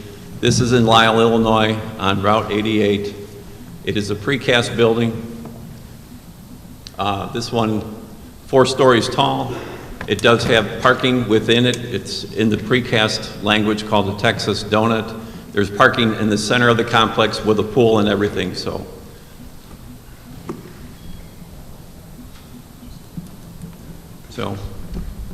This is the residence at the Grove. This is a project built in 2010. 8-story units, 3 8-story towers in Downers Grove at the intersection of Butterfield Road and 355. It has parking underneath the building similar to this structure. They're built as apartments. They do have balconies, 1, 2, 3-bedroom units, amenities. Very nice project. It does have thin brick cast into it, which is similar to this project as well. Can I ask a question? One of the, oh, there they are there. We were wondering about the HVAC units, screens that you more commonly see on hotels. And I was going to say, in the other picture you didn't show them, but there you show them. Yes, go ahead. It's just a different view of the same building. I mean, those are magic packs, I believe. So P-TACs are more commonly used in hotels. Sorry? P-TAC units are more commonly used in hotels. That's what those are? I believe those are magic packs. And what's the difference? I'm not an HVAC contractor or precaster, fortunately. The architect. So there's no ductwork, it's just a... Just a different way of venting. Yeah, the ones you're looking at, the magic packs are basically a self-contained unit that are ducted, and the ones that you would see in a hotel are basically through, just underneath the window and just projected into the room, so.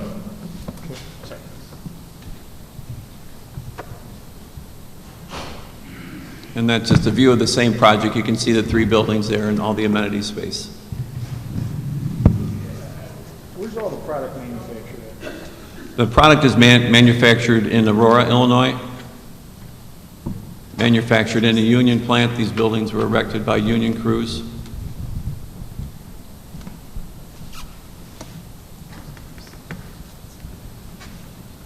So that's all you need to see. Those 2 buildings, 2 apartment buildings.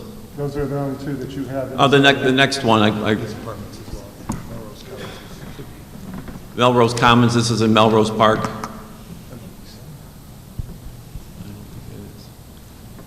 And then we're doing a university building, so these are just representative of the type of structure. I mean, we're trying to show that the precast concrete is an inherently strong product for the application.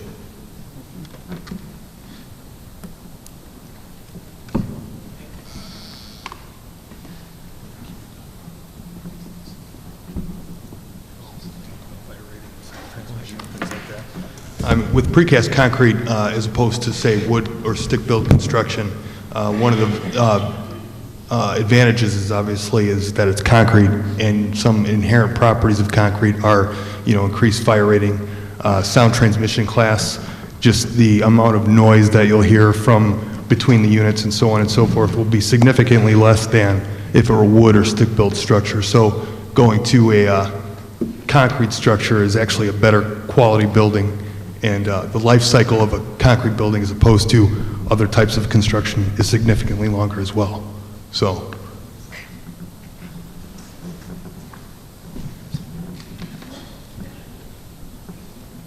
I mean, that's all we have, unless you want us to flip through more of the presentation, so. Any other questions from the commission to the precast folks? All right, I guess. Thank you, gentlemen.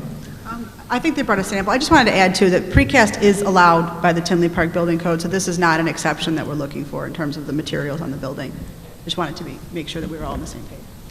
I think the question was just address the sound transmission and so. All right, anyone else from the petitioner we haven't heard from? No, I think that concludes our presentation. We'll be here to listen to what the residents have to say and be happy to answer any questions you might have. Okay, thank you very much. At this time, we'll take comments from those who stood and wanted to be sworn in. If you'll please sign in on the sign-in sheet for Barb, and it helps her keep the minutes straight.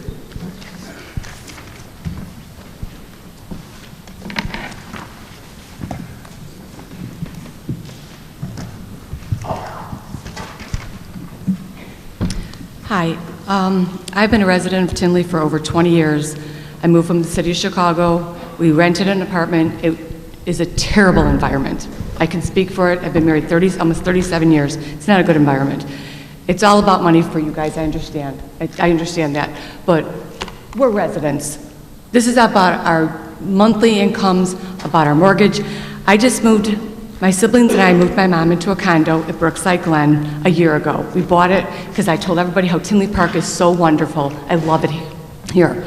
My mom's 76 years old, permanently disabled, and in a wheelchair. We looked for safety. Safety. Not 9-to-5 security guards, safety. We had her condo all done for handicap for a wheelchair. Mark is her State Farm agent, as of mine. Crime doesn't work 9 to 5. Crime works 24/7. When mom goes to sell, God forbid, she has to be in a nursing home because she is in a wheelchair. She's 98 pounds. For her to lose money, it's not happening. It just can't happen to a senior citizen. So I'm asking you, I don't want this to be another 183rd and Oak Park Avenue where we get sued because we put something through without thinking about it. This is our tax dollars, this is our homes, this is our environment. Matson is right down the street. They could use it where Lincoln Mall is. They could use this right there. They could really use a housing apartment complex. If you lived here, you'd know. Tinley's not a place for apartments. Please keep that in mind. Thank you.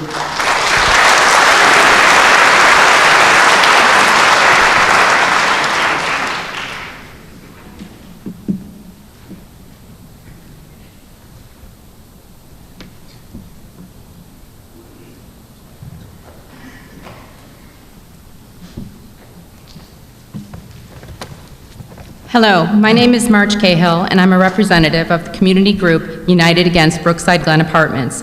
Our group consists of residents of the Brookside Glen community with a supporting social media presence on Facebook of over 900 members.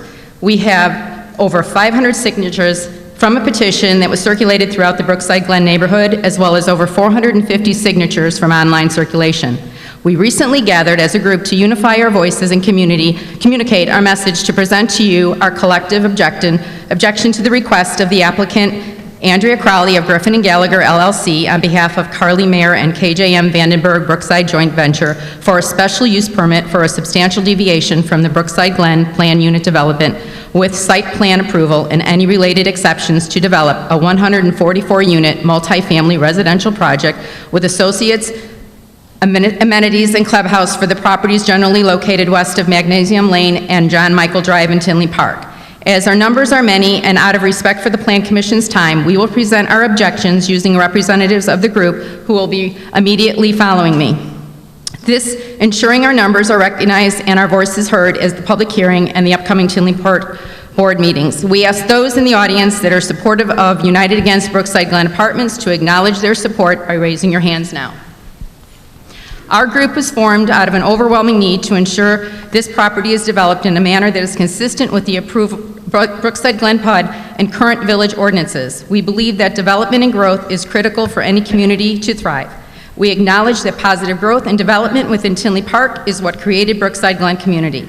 To be clear, we are not objecting to the overall development of this property. Rather, we object to this particular development that substantially deviates from Ordinance 2000-006, which approved 9 structures of 16 dwelling units, each for this property, to instead construct 2 structures of 72 dwelling units and a clubhouse with a pool and other various residential amenities. We understand certain criteria must be met in order for the Plan Commission to approve the applicant's request. Page 27 of the June 28th Planning Commission agenda from the developer's application states that Section XJ5 of the zoning ordinance lists standards that need to be considered by the Plan Commission. The Plan Commission is encouraged to consider these standards, which we will outline ahead when analyzing a special use request. Specific criteria must be met in order to approve the applicant's request, and we will present to you, the Plan Commission, our findings as to why this application does not meet the criteria for special use and should be denied by the Planning Commission. Thank you.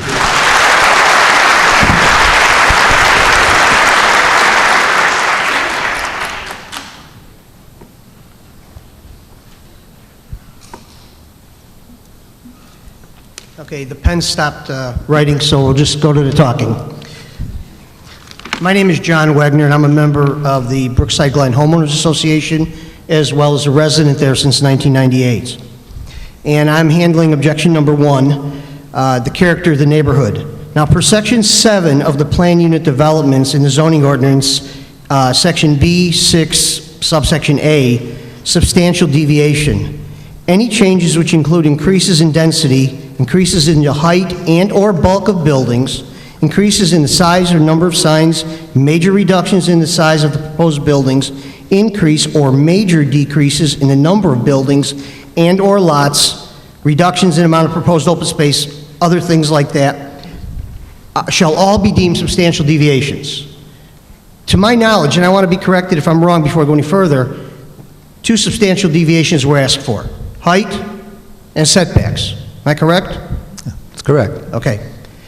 One of the major, now these are specifically listed, so they must have some importance in the ordinance. Major decreases in the number of buildings. To go from 9 to 2 is a major decrease, no matter how you count it. And that is a substantial deviation that was kind of assumed. We just went to 2 buildings. It was not asked for. It's not petitioned for. It's nowhere in the list. The other thing is the bulk of the buildings. And we're going to talk about that a little bit further, but these buildings are significantly larger than the other buildings. They will look completely different. The residents of Brookside Glen could not have reasonably expected or planned for the height and or bulk of these 2 proposed buildings, and that they would have been built on this portion of the PUD when we purchased our homes. We reasonably expected and planned for the 9 16-unit buildings as planned. We believe this is an unwarranted substantial deviation from the overall character of the neighborhood. Zoning Ordinance, Section 10, Administration and Enforcement, Section G, Variations 4, Standards for Variation, Item C states the following: the variation, if granted, will not alter the essential character of the locality. The proposed large, high-density 2-building structures deviate greatly from the blueprint of the Brookside community as a whole and is not in accordance with Ordinance Number 2000-0-006, ordinance granting a substantial deviation to the Brookside Glen planned unit development, which allowed for an increase in the building height in the condominium portion of the planned unit development, and at this point it says in the R5 low-density residential district of the planned unit development, and I understand it's under question, to allow for 4-story buildings not to exceed 56 feet in height. The developer is asking for a deviation from the ordinance to increase the maximum height from the approved 56-foot maximum to a peak of approximately 69 feet. I understand it's measured differently, but the peak, 69 feet. For comparison, the height of the condominium units on Brookside Glen Drive and Greenway Boulevard are 62 feet in height, and that is the peak, according to the Plan Commission staff report from May 2017. The proposed unit's height exceeds the height of the existing condominium units on Brookside Glen Drive and Greenway Boulevard. Furthermore, the proposed units are two large 72-unit dwellings, while the condominium units on Brookside Glen Drive and Greenway Boulevard are separate dwellings. We believe the proposed height, bulk of the buildings, and scope of the 72-unit dwellings are not consistent with the existing neighborhood design and are not in accordance with the village ordinance for height restrictions. The proposed design contradicts the Brookside Glen Master Plan, which provides for 9 smaller buildings on this property. Furthermore, the Urban Design Overlay District requires a 20-foot setback for the front yard. Building 1, and that you may have changed, but has a front yard setback that ranges from 14 to 24 feet. We believe the proposed minimum setback criteria is not met, and we believe that due to the height, bulk, and scope of the buildings, a 14-foot setback would be detrimental to the existing neighborhood design. We believe buildings of this magnitude would be better suited in a mixed-use zone or a transit-oriented development similar to the 9750 building in Orland Park, not a predominantly residential area. These buildings are extremely oversized and not compatible with the surrounding low-density neighborhood. Therefore, we believe the proposed development impedes the normal and orderly development and improvement of surrounding property. For this reason, we ask you to deny this request. Thank you, Mr. Wagner.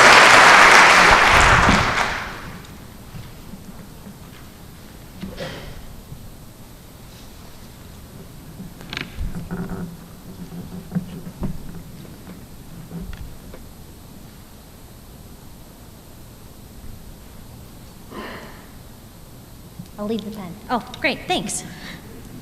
Thank you. My name is Michelle Palumbo, and I live in the townhomes that are right behind where the dog park was originally proposed. I'm here to address 2 objections, the first being traffic concerns. This development will create significant traffic congestion and does not respect the intent of the overlay district, which is in part to promote non-motorized and public transportation movements to, within, and among properties. With no proximate amenities for shopping or other services, occupants of this property will have to make significant car trips to these destinations as well as public transportation, as there are no viable non-motorized means currently available or proposed to be added by the applicant. 80th Avenue is currently a 2-lane road with some turn lanes and no traffic controls from 191st Street to St. Francis Road. Exiting subdivisions from Greenway Boulevard, from the townhomes, and Brookside Glen Drive on the homes onto 80th Avenue is currently difficult for the residents of Brookside Glen. The traffic generated from this development will make traffic problems even worse. In addition, no traffic controls are planned for exiting Magnuson Lane onto 191st Street. This will be a nuisance and safety hazard to all traveling on this road.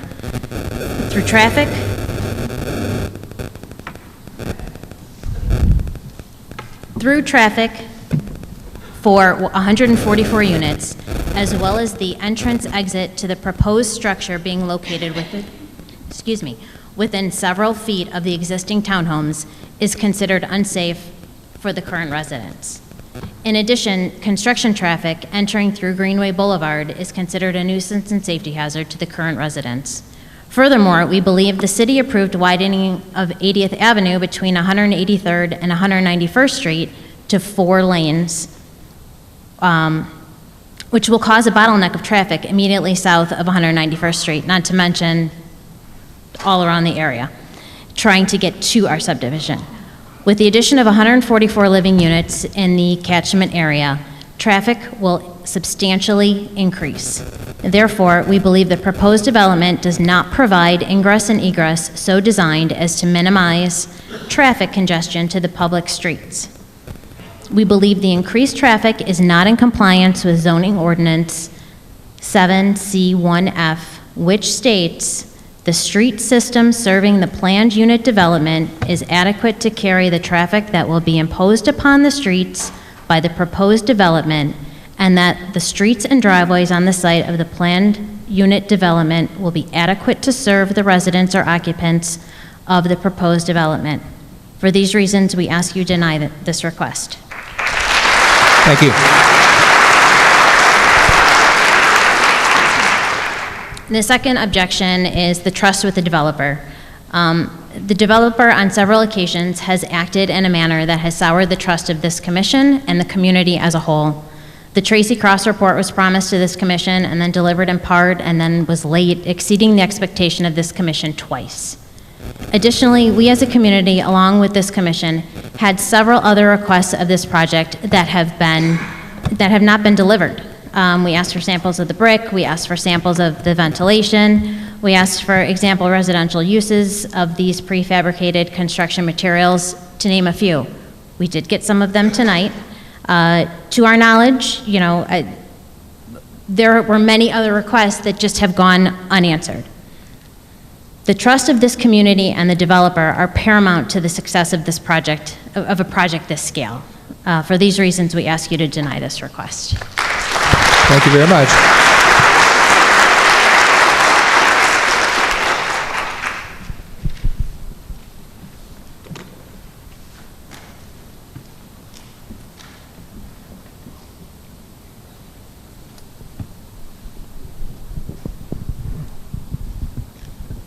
My name is Michael Fitzgerald. I'm a resident of Brookside Glen, and I have two objections to talk about. The first is concerning the supply of light and airflow on two adjacent properties.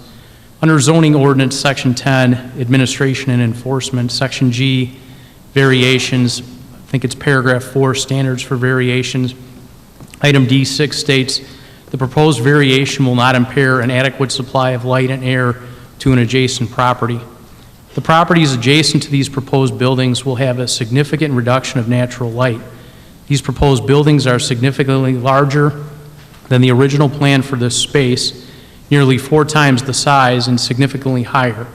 The original plan, while the same number of units in the applicant's proposal, allows for natural light between the buildings as they are configured in a way as so not to cast long shadows and blanket the area in darkness depending on the time of day or year.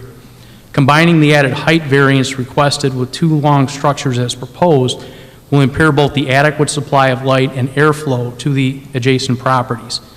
The applicant makes no mention of the impact of light and airflow on the adjacent properties, which include residential units of the proposed building as per the official minutes of the June 15th and June 28th Plan Commission meeting. For this reason, we ask you to deny this request.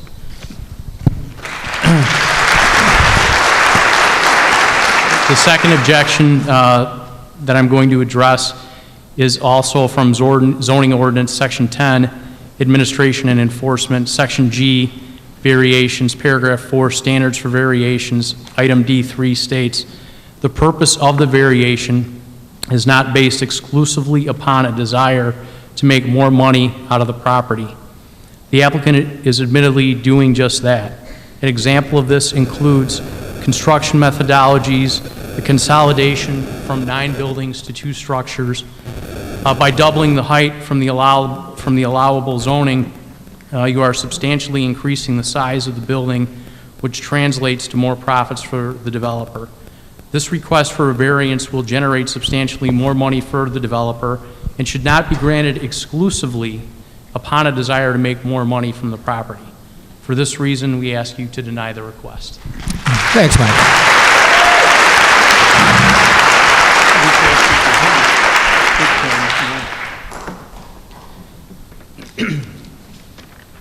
Good evening. My name is Brian Galuski. I'm a resident of Brookside Glen subdivision. The zoning ordinance says a proposed variation will not substantially diminish or impair property values. We have clear evidence showing that nearby apartment buildings do reduce property values.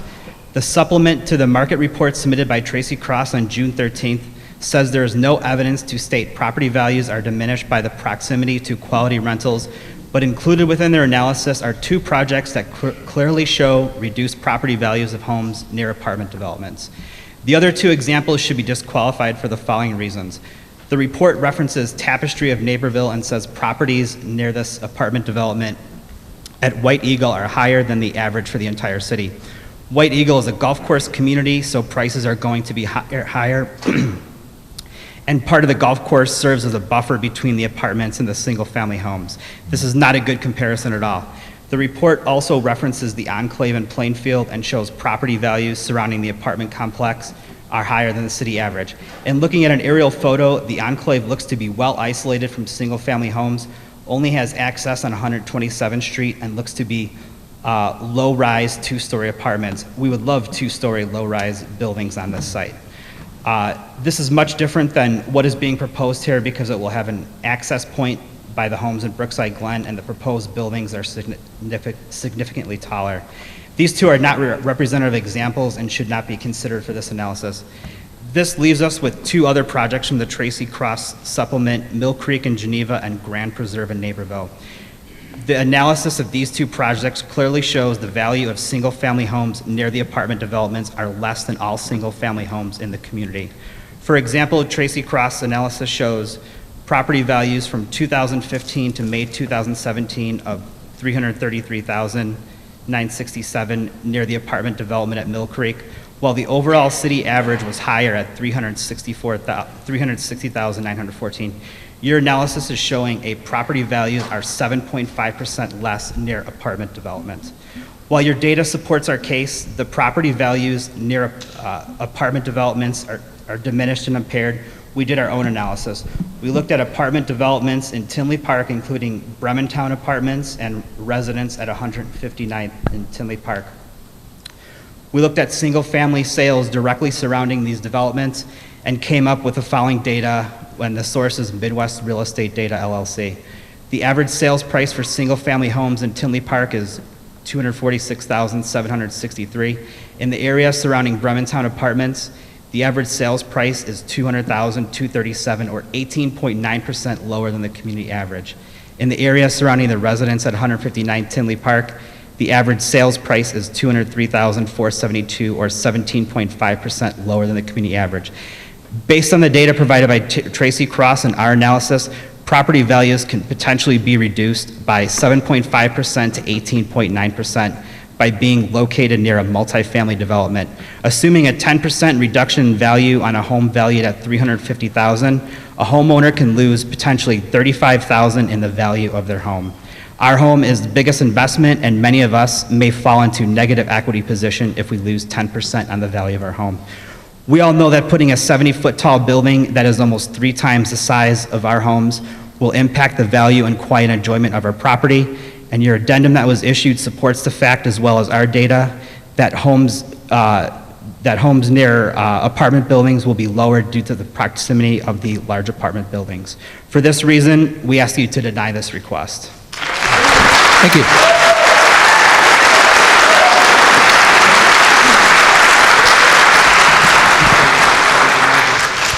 Hi, my name is Michael Mueller. I live in the house directly behind the proposed buildings. I'm the last speaker, so rest assured. We'd like to thank this commission for its time, advice, and support throughout this process, which was very new to all of us. This group is large, strong, and united in keeping Brookside Glen and the entire Tinley Park community as great as it is today. We don't want this to set a precedence for the future development in Tinley Park as a whole. This project is too large for the existing low-density community, and it will change the character of the neighborhood, create traffic problems. There's established trust issues with the developer. It will have a negative impact on the air and light of adjacent properties. These variations are not allowed to be based solely on the increased profit. And finally, it will negatively impact the surrounding property values. Again, we ask you to deny this special use permit for a substantial deviation from the approved plan. We have a hard copy of these comments to submit to you formally now, and I will email a copy to the clerk for the official minutes. Thank you for your time. Thank you very much.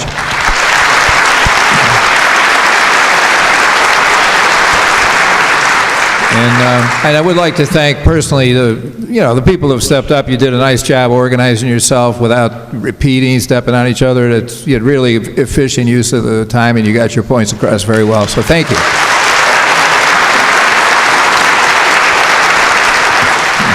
Yes, sir. My name is Mike Stuckley, and I got a couple of questions for the petitioners. Going to the security issue, since we're still not clear as far as if the management company is going to be handling the security, have you ever considered hiring a courtesy officer? No. Okay. I know a real estate investor that works for a real estate investment company. They build luxury apartments all over the United States, and I was told by him that almost every one of their luxury apartment buildings, they employ a courtesy officer at a discounted rental rate. So I'm just going to leave that there. Also, this pertains to security also. The green space, do you know what the occupancy would be for the green space when people are out there barbecuing? Okay, so that's another security issue that I would think, because if we don't know how many people are out there, it could get overcrowded. And, you know, if people are drinking adult beverages, it's got to be supervised some way in case something happens. So that's just a point that I wanted to make. Parking garages, you're using key fobs? Is that how you're getting in? Okay, have you considered transponders instead? If people drop their keys outside, somebody could actually use their fob. Something to think about. These are just questions, you don't have to answer them.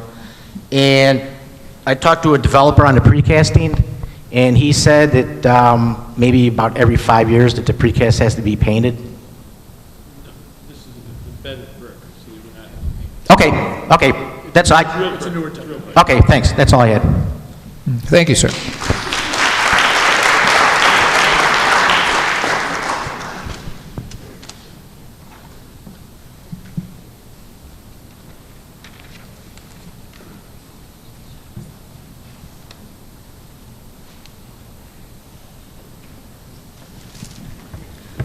Good evening. My name is Carol Bates. Comments have been made regarding condominium, townhome, and homeowners renting their property. In renting, there is potential for turnover. My comment is this: the potential of 144 additional apartment units turning over 2 blocks from my residence, albeit not all at the same time, is unacceptable and not something that I want as a Tinley Park resident, more specifically as a resident of Brookside Glen. Please vote no to this request. Thank you.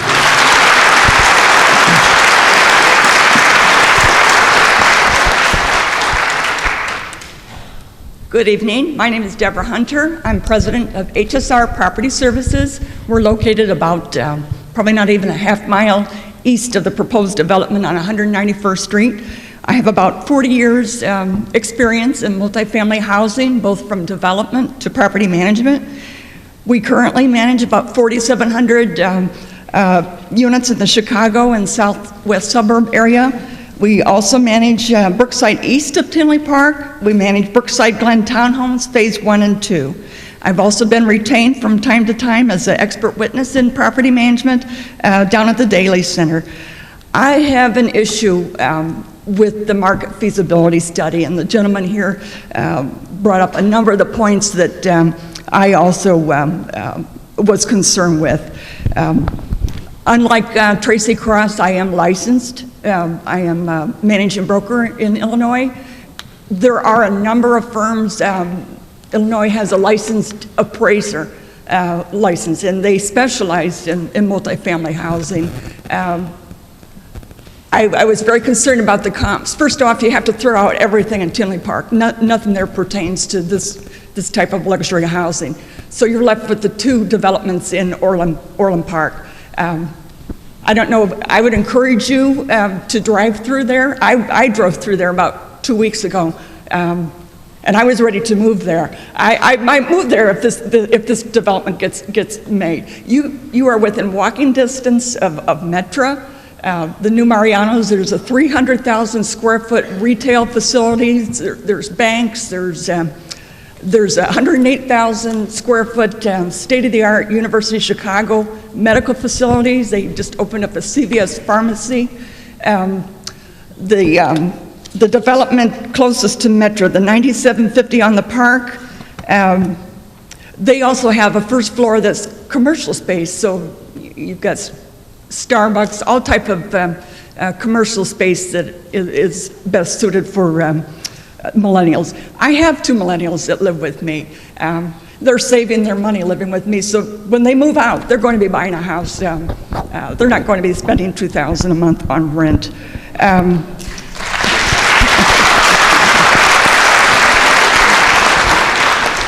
The other thing that I found pretty egregious in the feasibility study, the 9750 on the park property, slightly over 200 units. I don't know if the commission is aware that that development cost about $65 million. The village of Orland Park loaned $38 million to the developer to build that building. They also offered $24 million in financial incentives. They're about a 90% partner on that development. I think they can probably afford to go 10-15% vacancy because the village holds all the money on this deal. That should not be a comp. And I could not believe that we had Naperville, Lyle, Bolingbrook in there. If I go to refinance my home, I can't even get the appraiser to take a look at Brookside Glen South.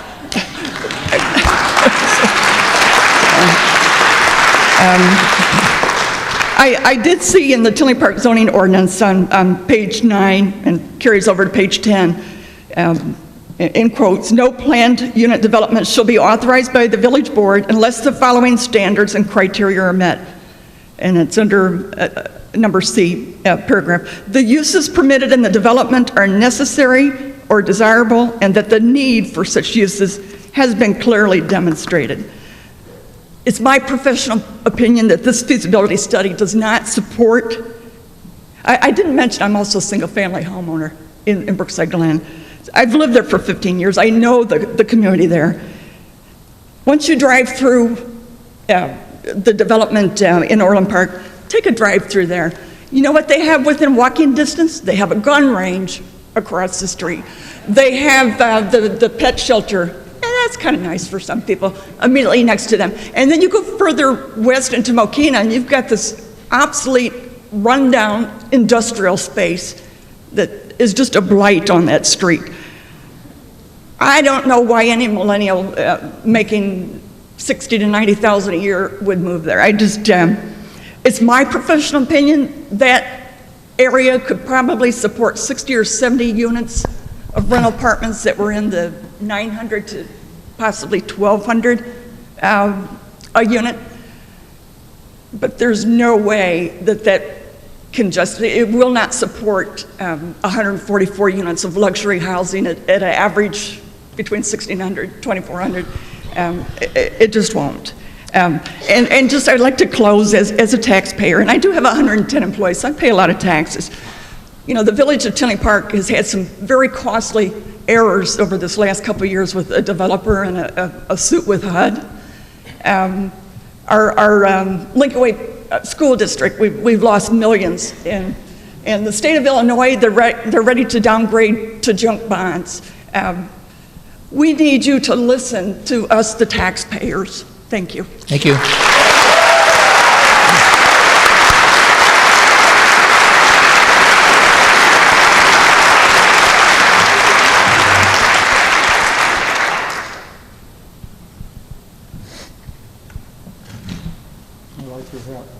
Thank you.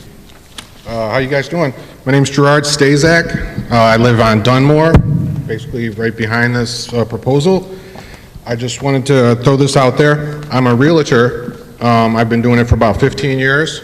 I'm a second generation. My mom's actually, she did it early 80s, from the early 80s. And I was asking her, never in my experience have I ever had anyone come to me and say, find me a property behind a 144-unit rental apartment building. Just saying. Thank you, sir.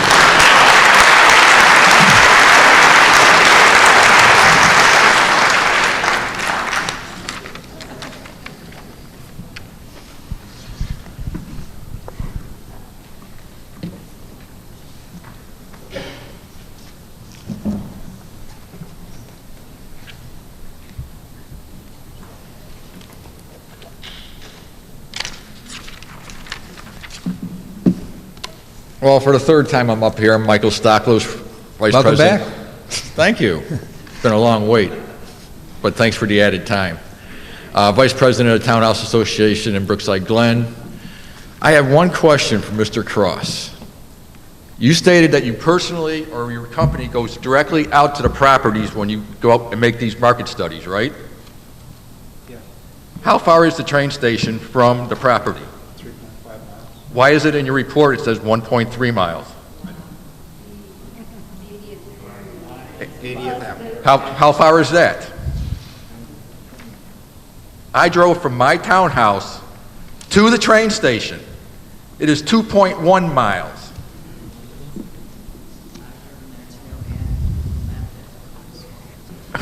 Well, I'd like to contradict all your Google Maps, because my car said 2.1 miles from my door, which is just east of the proposed development. If he can't even get numbers right from 1.3 to 2.1, how can we trust anything else in his market study? Thank you.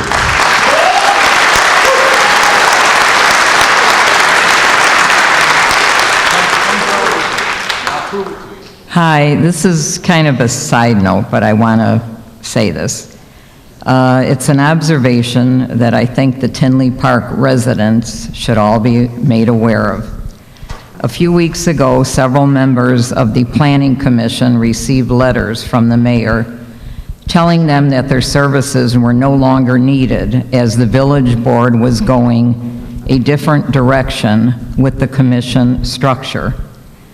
When the letter was brought to light, Mayor Vandenberg backtracked and said the letters were sent prematurely, meaning that they would still be in effect at a later date.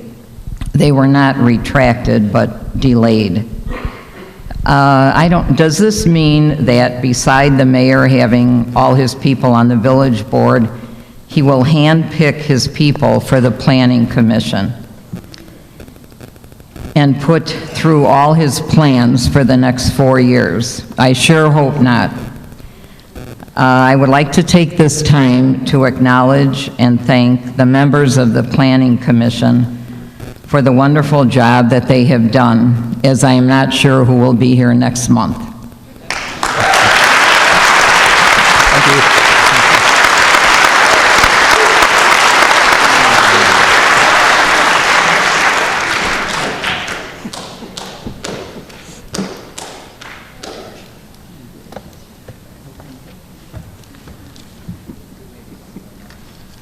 My name is Jemal Sovic, and this is the first meeting, but listening to the market proposal, I have two quick questions.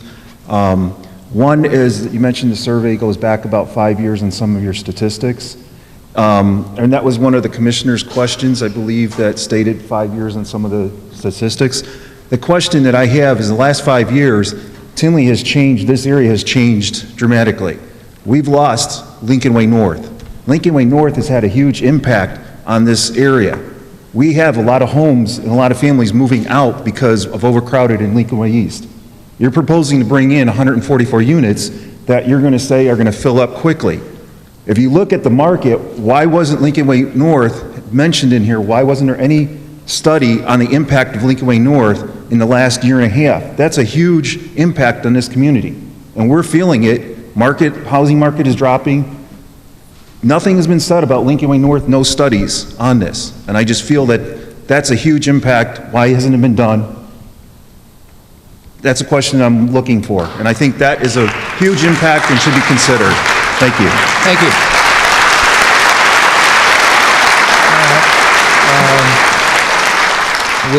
We have a short period of time for rebuttal from the petitioner. I know you indicated, Ms. Crowley, you'd like to have some time. Yeah, I won't take too much time. I just have a couple of things I wanted to point out in terms of the standards that were addressed.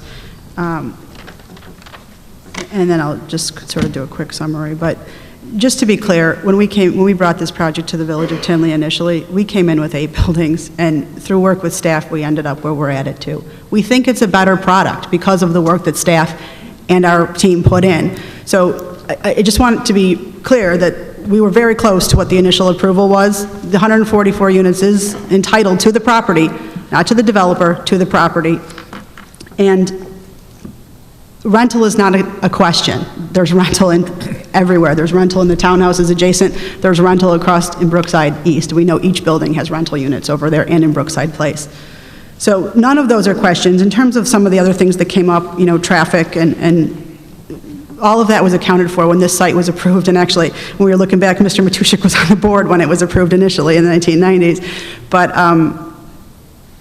all of those things, all of that was part of the initial approval, and this kind of density existed then. So this is not a new issue, and it's going to exist whether there's 9 buildings or whether there's 2 buildings. So the density stays the same. In terms of light and air, this building is actually to the north, so the sun won't be blocked in any way by this building, and there's over half the property that's open space, so there's more light and air that will exist in this plan than if we go with the other plan. And if you drive through Brookside East, you'll see that the actual appearance is of one building. I'm not going to, go through all of these. Just the other thing that came up, and the corners of both of this intersection on the southeast and southwest corner is zoned for commercial. And just to address some of the things that were brought up, the Marianos, the University of Chicago, all of that came after the rental projects were built in Orland Park. Typically, commercial follows bodies. Bodies don't follow commercial. They don't put the Starbucks in the field and wait for the people to come. The people are there, and then the Starbucks comes. And that's how this was master planned. It was master planned in the way that all things are: single-family, townhouses, condos, commercial. And that's the way good development is done. Tinley Park did it right when they approved it in 1990, and we think they did it right in 2000. We're trying to build a product that's the best use of 144 units on this site. We think, thanks to staff, that we're there. In conclusion, again, 144 units are entitled. This is really about site plan and how they're configured. Rental is off the table, and we're just asking for your vote. We want to thank you for your time and ask you for your vote tonight. Thank you. All right, do we have any more questions from the commissioners? Is it too late for me to say something? Well, yes, if you keep it short, sir, we sort of were, but we'll have some flexibility. I'm a Brookside Glen resident for over 24 years. I own investment property in Tinley Park. I can't even get $1,350 for a 2-bedroom, all remodeled apartment, so how are they going to get $2,500 or $3,000?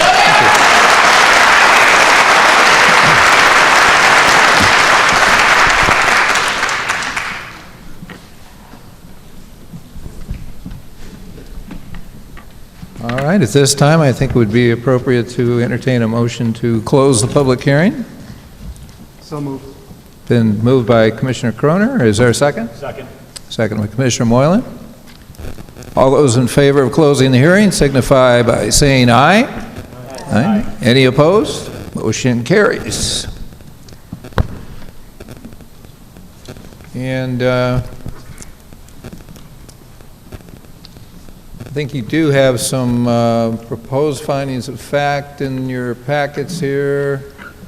I know there have been some comments from a number of the other commissioners and myself on some of the issues, so.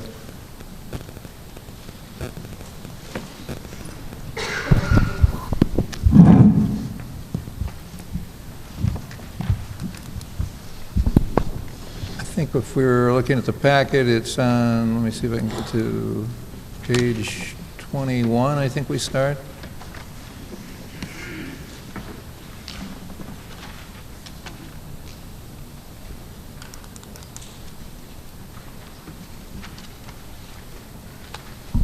I think as I let off, I do have still some concerns about whether or not the question on the need for this use has been clearly demonstrated through the market study. I don't know that I can concur with staff's recommendation on point C.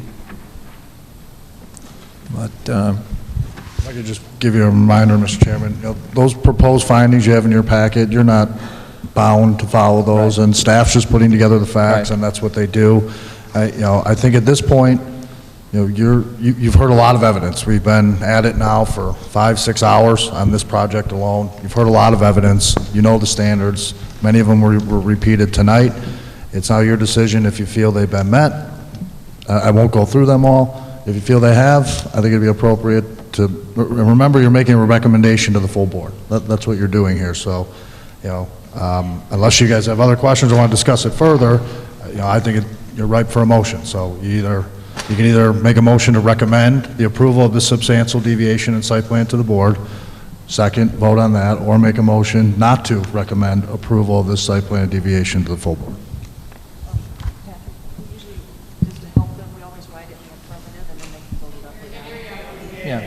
No, generally, the protocol has been to make the motion in the affirmative so it can be voted down or up, so there's no confusion that bringing something in the negative. So if someone would like to make a motion to approve, and it can be voted up or down from there.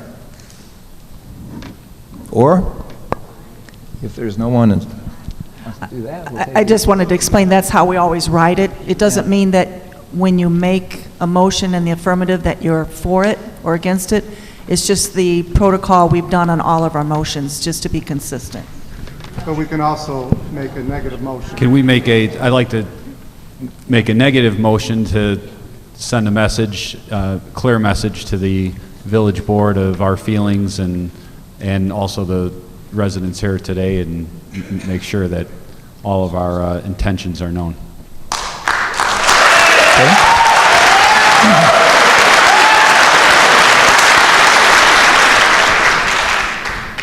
Would you like someone to articulate that, Mr. Moylan? Commissioner? No one better than you. All right. It sounds like we have a motion coming from Commissioner Cronin. All right. I would like to make a motion to recommend that the village board deny a special use permit to the applicant, Andrea T. Crowley, on behalf of Carleen Mayer and KGM Vandenberg Brookside Joint Venture for substantial deviation from the Brookside Glen Plan Unit Development. Here. All right.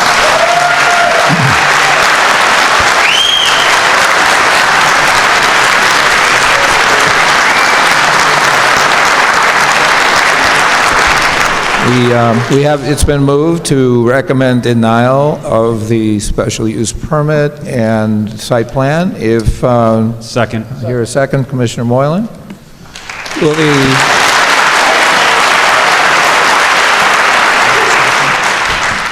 Is there any further discussion by the commissioners? Hearing none. Barb, if you'll call the roll. Bergthal?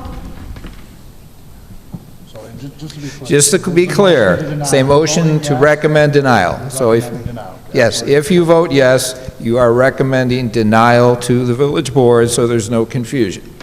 Everybody got me? All right. Go ahead, Barb. Yes. Janowski? Yes. Capel? Yes. Croner? Yes. Moylan? Yes. Stanton?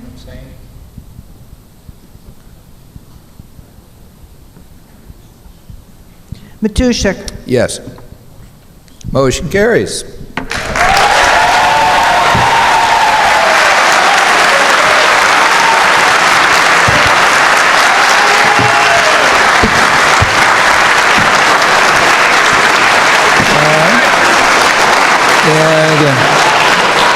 And I'd like to thank everyone for their attendance. Hey, But guys, can we hang on just for a second? Can we hang on just for a second? Pete, use the microphone. Pete, use your microphone. Can we hang on just for a second for a point of order here? Good of the order. Thank you, Mr. Commissioner. I want to say two things here. One to the petitioner, we appreciate you coming before us, but if you do come back with another plan, which obviously we'll entertain, we do ask that you be better prepared and more accurate with your information next time, please.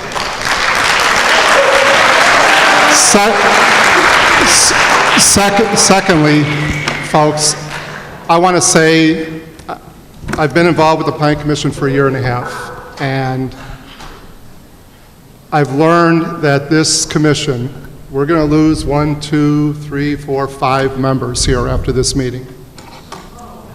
Commissioner, But I hope you understand that the amount of time that each of these commissioners has put into this project, not just this project, but every project, that staff has done a tremendous job of supporting each of these commissioners, and I want to say it's been an absolute enjoyment of serving with each of the commissioners on this Plan Commission. Thank you to all of you. Thank you.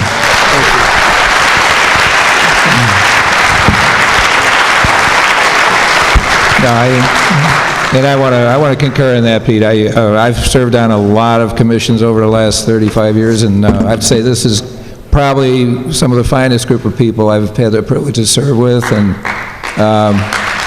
again, I want to thank the residents for coming out, expressing their opinion. I want to thank staff, because I know, what you did was really encourage the developer to try to improve things for the town. It did come up to a much better proposal than initially was here. I think there's some problems with the viability of it that were a problem, but I want to thank the staff for their hard work on it. It's not in any way meant to say that, you didn't do your job on this. I think you've been very professional, and you did with the best interest of the people here in the community. So I want to thank you, too. And again, I'll miss working with all of you, but thank you. Just want to say thank you to the residents for coming out today. And this issue's not over. We are just a recommending body. The village board has the ultimate say whether this project does go forward. So I would encourage you to continue to attend village board meetings, reach out to your trustees, and let them know your feelings on the project, and so they have a good understanding of what's being proposed and how you feel. So continue to come to meetings and let people know how you feel. So thank you. Okay. We have had a chance to hear a good deal of comments from the public, but if... Hello, Commissioner? We'll get one of these to work. Mr. Janowski. You know how I really don't like to talk, Commissioner, so I'll just a couple of things. It's been an honor and privilege for some of your residents that haven't been over the meetings. We've been through a lot of obstacles over the last year, and this commission, with the staff, has worked diligently to try and make this a better community in good faith. Each one of these individuals have brought a lot of diversity, and we've learned on each other, and we've fed off each other, and we've taken, I think, this commission intently to a whole nother level. I would recommend that you stay involved, attend board meetings. As commissioners have said, this isn't over. We still have to go to the board. Be heard, vote, stay involved. If you have an issue, talk to your trustees. Thanks again. I'm proud to be a resident of Tinley Park, and will continue to, and even hopefully, well, I didn't get my letter yet, at least the second one, but I will stay involved with with this community for the well-being of everybody. Thank you.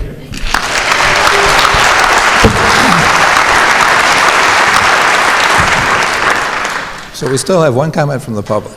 Sure, because I don't live in Tinley Park, but I am a resident of the school district at 210.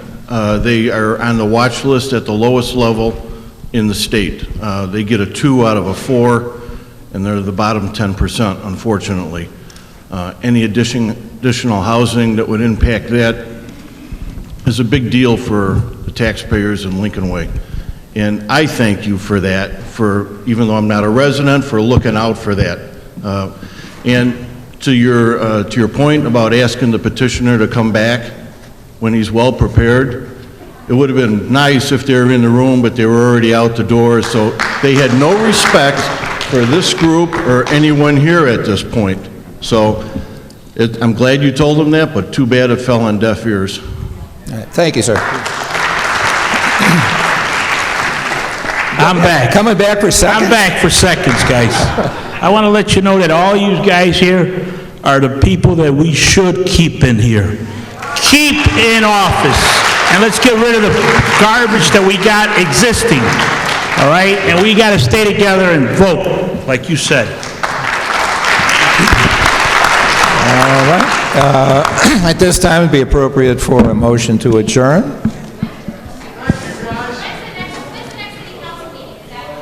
Oh, and you're talking about the village board meeting, July 11th? It's on a Tuesday.